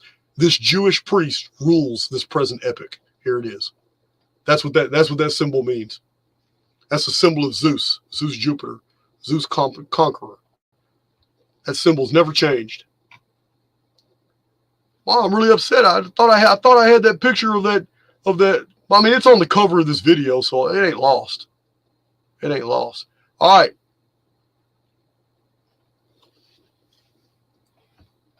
Hang with me another 10 minutes, guys. Just hang with me.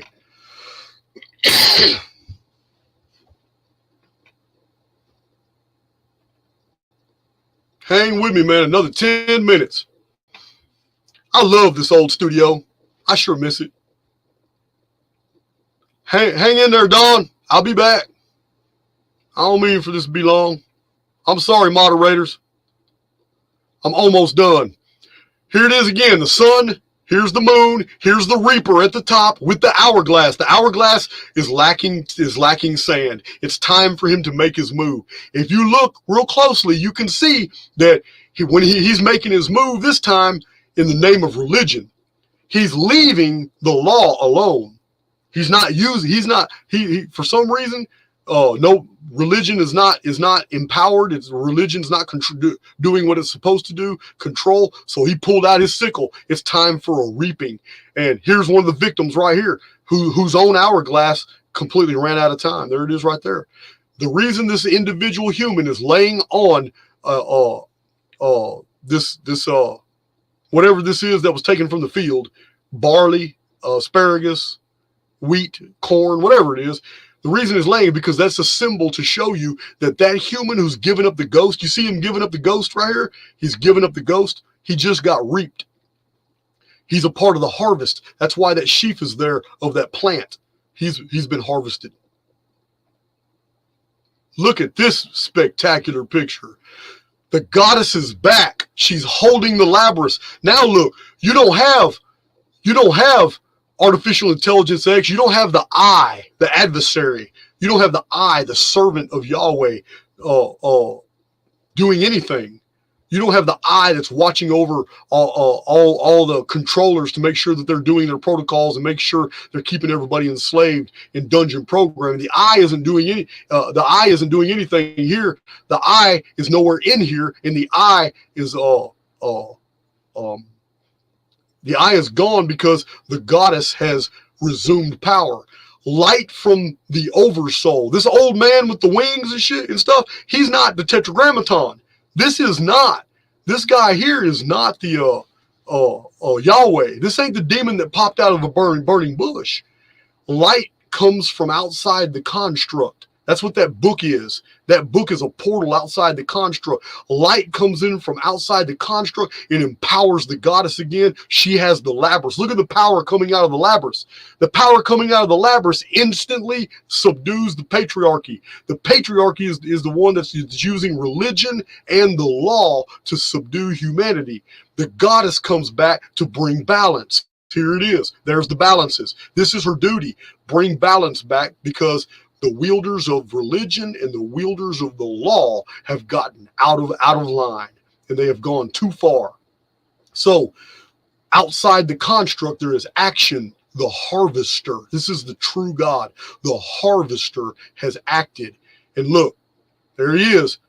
Now look, the male, the patriarchy, has a sword that has to do what the goddess says. He's now subservient to her. Yep, that's it. That's the symbolism, guys. It's rich. This is all rich in symbolism. This is the return of the goddess. How do we know the goddess is ascended? Because look, she's been returned and with favor to the skies. Look at her. She is. She's up there.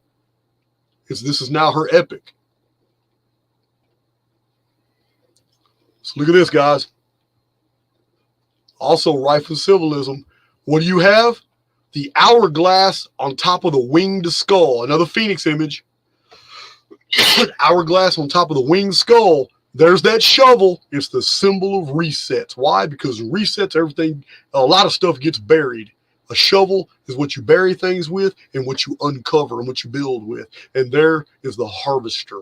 There's the sickle right there. That's the harvester. Yeah, guys, that symbol tells a lot.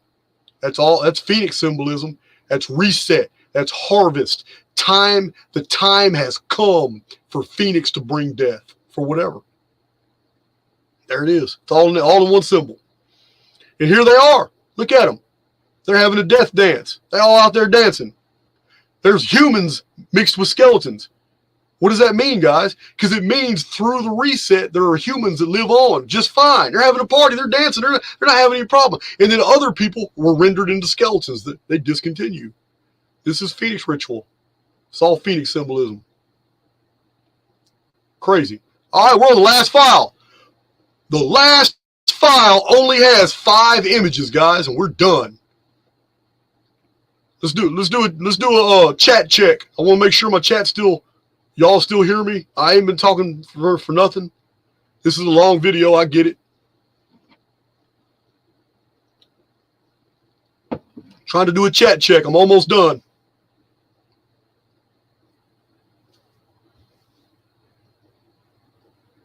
Okay, thank you, Marlene. Thank you, Dideroo.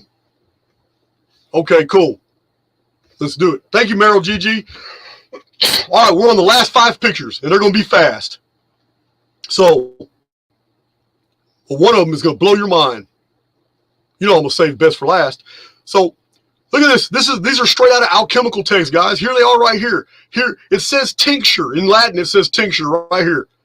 It says tincture right there. It says tincture right here too. It's not about tinctures. It's not about alchemy, guys. There it is right there. There's your Jewish star, 100%. There it is right there. It's in the middle. Alchemical symbols don't really mean a whole lot. Here's your phoenixes. 2 phoenixes are holding on to the moon. 2 phoenixes are holding on to the sun. This is emblematic of 4 phoenix resets concerning religion and law. This is it right here. Our controllers must use religion and legislation to keep the population in check. If the population stays in check for whatever reason, whatever the reasons are, if the population stays in check, the phoenix does not do all-out destruction. It just doesn't. So, like I said, I believe the phoenix is discriminating, but it's neutral. All right. Here's another one. Here's another old illustration. Look at that. Man, look at that glowing pyramid with that tetragrammaton over this priest deal. Yeah, look at this, guys. He's holding the book. Yeah, he's holding the pen, the scribe. He's got the power. Got all these little pope hats on. All these little books. Okay, this is crazy, guys. But this is what's really sad. This is really sad, guys. Here is a picture that basically shows the Jewish control over the world given to them by the power of the tetragrammaton. How do we know that? Because look at these poor bastards. These are not just bodies of non-Jewish guys. This isn't just bodies of non-Jewish people. It's also their books. It's also their knowledge. It's also, what do books represent? Books represent a people, their history, their culture. Yeah, everybody instills in their books pieces of their soul, pieces of them. This is a terrible picture, made to look beautiful. Yeah, man, screw that. Oh, I'm going the wrong way. Look at this old beautiful book. Man, this is a grimoire for real. This is how books were before 1440, guys. Look at this. Signified the number 369 right there. It's an old-ass book. Hundreds of years old. Look at that. There's the construct. There's the construct, guys. There's the construct. Here's all the symbolism. Yeah, man. There's Hermes, Hippocrates. Yeah, man. Microcosm, the mineral kingdom, the stellosphere. It's all represented here, guys. There's the elements. Crazy, man. Oh, wow. Imagine that. Imagine that. How'd that get there? Yep. This is the world we live in, guys. Yeah, man. That's on there. That symbol is found in more banks than anywhere else in the entire world. Man, is this almost my second to last symbol? Okay. This is kind of obscure, weird stuff. This is real. This is the type of stuff that was invented in the 17 and 1800s to really, pull people into the secret societies. This says all in all right here. Far hence remain, O ye profane. This was all designed to sucker in a bunch of people into the secret societies. Truly divine, which will charm all spectators, especially the innermost will rightly evoke their wonder and love. And this one right here says a mystery, assuredly. There's the tetragrammaton there. Be ye washed, ye shall be clean. This was designed to sucker in Europeans to become Freemasons. This is the hall of initiation right here. Yeah. Tetragrammaton, given things rightly, to will, to know, to have power, and to be. And what you don't know, guys, is when you read all this, it has nothing to do with the Europeans that were a part of those societies. No, all these promises are given to the people who worship the Tetragrammaton. They are not bestowed. Is to be initiated. These people thought that they were going to get all these secrets and get all this knowledge. They were given a bunch of bullshit. The Freemasons, the Rosicrucians, man, they were all given a bunch of bullshit, all the surface meanings to a bunch of stuff that sounded really good, and they thought they were a part of something really deep, and they weren't. They were a part of a 100% Jewish psyop to infiltrate many Western nations. And it worked. It worked absolutely. How do we know it worked? Because I'm Jason Brashears in the year 2023, and I can see it everywhere in Hollywood, everywhere in international financial banking, everywhere in the sports deals, everywhere in the gambling world. Come on, everywhere in the court system, everywhere in Christianity. Christianity is completely, it's Gnosticism hijacked by Jewish scribes who used it to control good people. Yeah, Christians are good people. You just fell for a lie. Absolutely. That spiritual feeling you feel within is the oversoul. It has nothing to do with a dude who died on a cross. It didn't happen. That's the old sun mythos all over again. Here's the last picture, guys. The last picture right here. So, what do we see in this picture? Well, first of all, you see the tetragrammaton at the top. There it is. There's old Yahweh right there holding, there's the vertical plumb line. He's holding this construct. That means he's supporting it. He's supporting this construction right here. What's at this construction? Oh, wow. Well, it's Jewish scribes with holding shields of tetragrammatons. So these Jewish scribes are defended by Yahweh. These are Jewish scribes who do whatever they do. The law, religion, Hollywood, whatever. Here they are right here. So this construct right here, this is a construction. You see it's separate from the rest of the world. The rest of the world is completely different. It has nothing to do with it. This is a construct that was designed to pass through this world. This is what you're seeing here. It's got wheels. It's controlled by Yahweh. I'm not making it up. It's right there. There's his name. He's holding this a plumb line. The plumb line controls the construct. This construct derives its power from it. In this construct, you see all kinds of things. Everything it has power over, all over here. And at ascendancy are these three dudes. Maybe probably a fourth one on the other side, who are all Jewish scribes. How do we know they're scribes? Because they're holding feather pens. They're scribes. Now, outside the construct, you got people wandering around. They're just doing all kinds of things. But you got this guy who's looking. His eyes are on the tetragrammaton. Because his eyes, which is worship, because his eyes are looking at the tetragrammaton. Look at him. This dude down in blue, way at the bottom. His eyes are on the tetragrammaton. How do we know? Because the line of demarcation goes all the way up here to the tetragrammaton, to Yahweh. Because his eyes are on Yahweh, he's been given an anchor. We already know what anchor means. You've been given stability in this world. There you go. That's what you got. This guy's not even paying attention. So he's got a fishing pole and a sword. He's got to fight his way and fish his way for survival. Yeah. That's it. Now, here's something really interesting too. A well goes to the underworld. The well goes to the underworld, and it's symbolized here on the bottom by this deep creek. There's like a creek with a cliff and a bridge going over it. Yeah. So the well is a construction that goes into the deep. So the construction here, this construct here, this Jewish construct that's passing through our world, which is supported by the power of the tetragrammaton right here, which has been given authority to move through this world, has got this guy on a pulley, either being lowered into a well or coming out of the underworld or going into the underworld. It's very interesting. I don't know. I don't understand all the symbols in here, but I do see that there's another cliff over here. And this cliff over here, this guy here, apparently did something wrong. I don't know what he did, but he's falling off the cliff. He's been knocked off the cliff by something.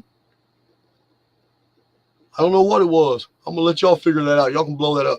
But here it is, guys. It's all the symbols that I've been discussing in here are here. We got an epic that hasn't been closed. Do you see on the six-pointed star on the left that's yellow, that's flashing like a comet down at the construct? Yeah, guys. It's emblematic of the year 1604. I don't know what 1604 means for this, but something happened in 1604 or 1618 because oh wow, there it is, Collegium Fraternatus. This is the Jewish takeover of the college system. Here it is, Collegium Fraternatus.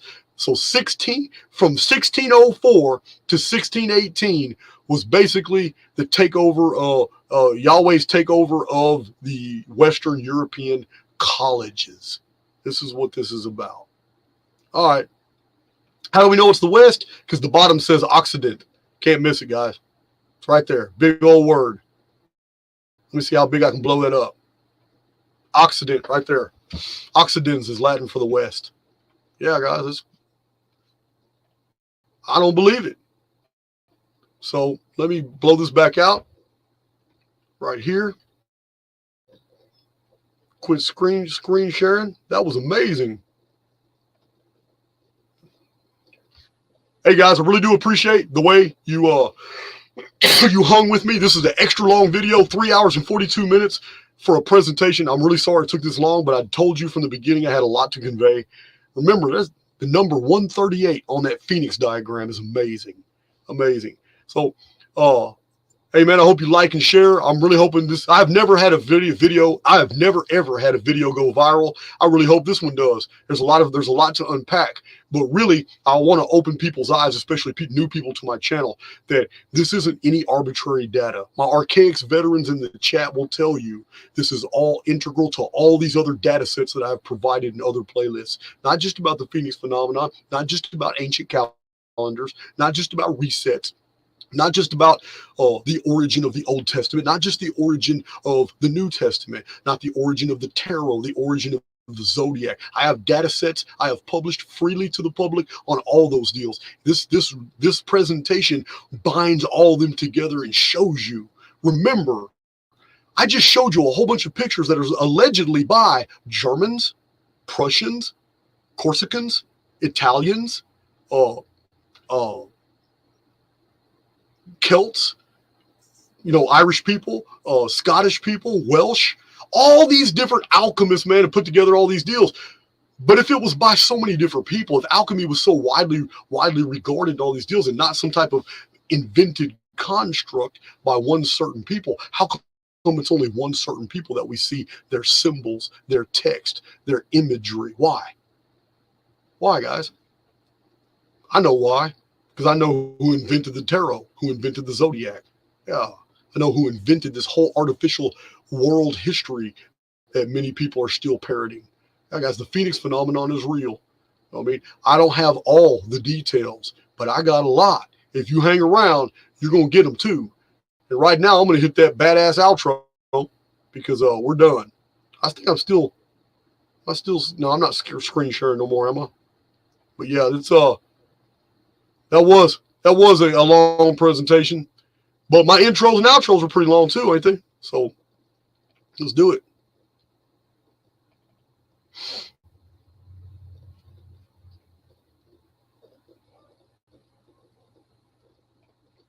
All right, let's see. All right.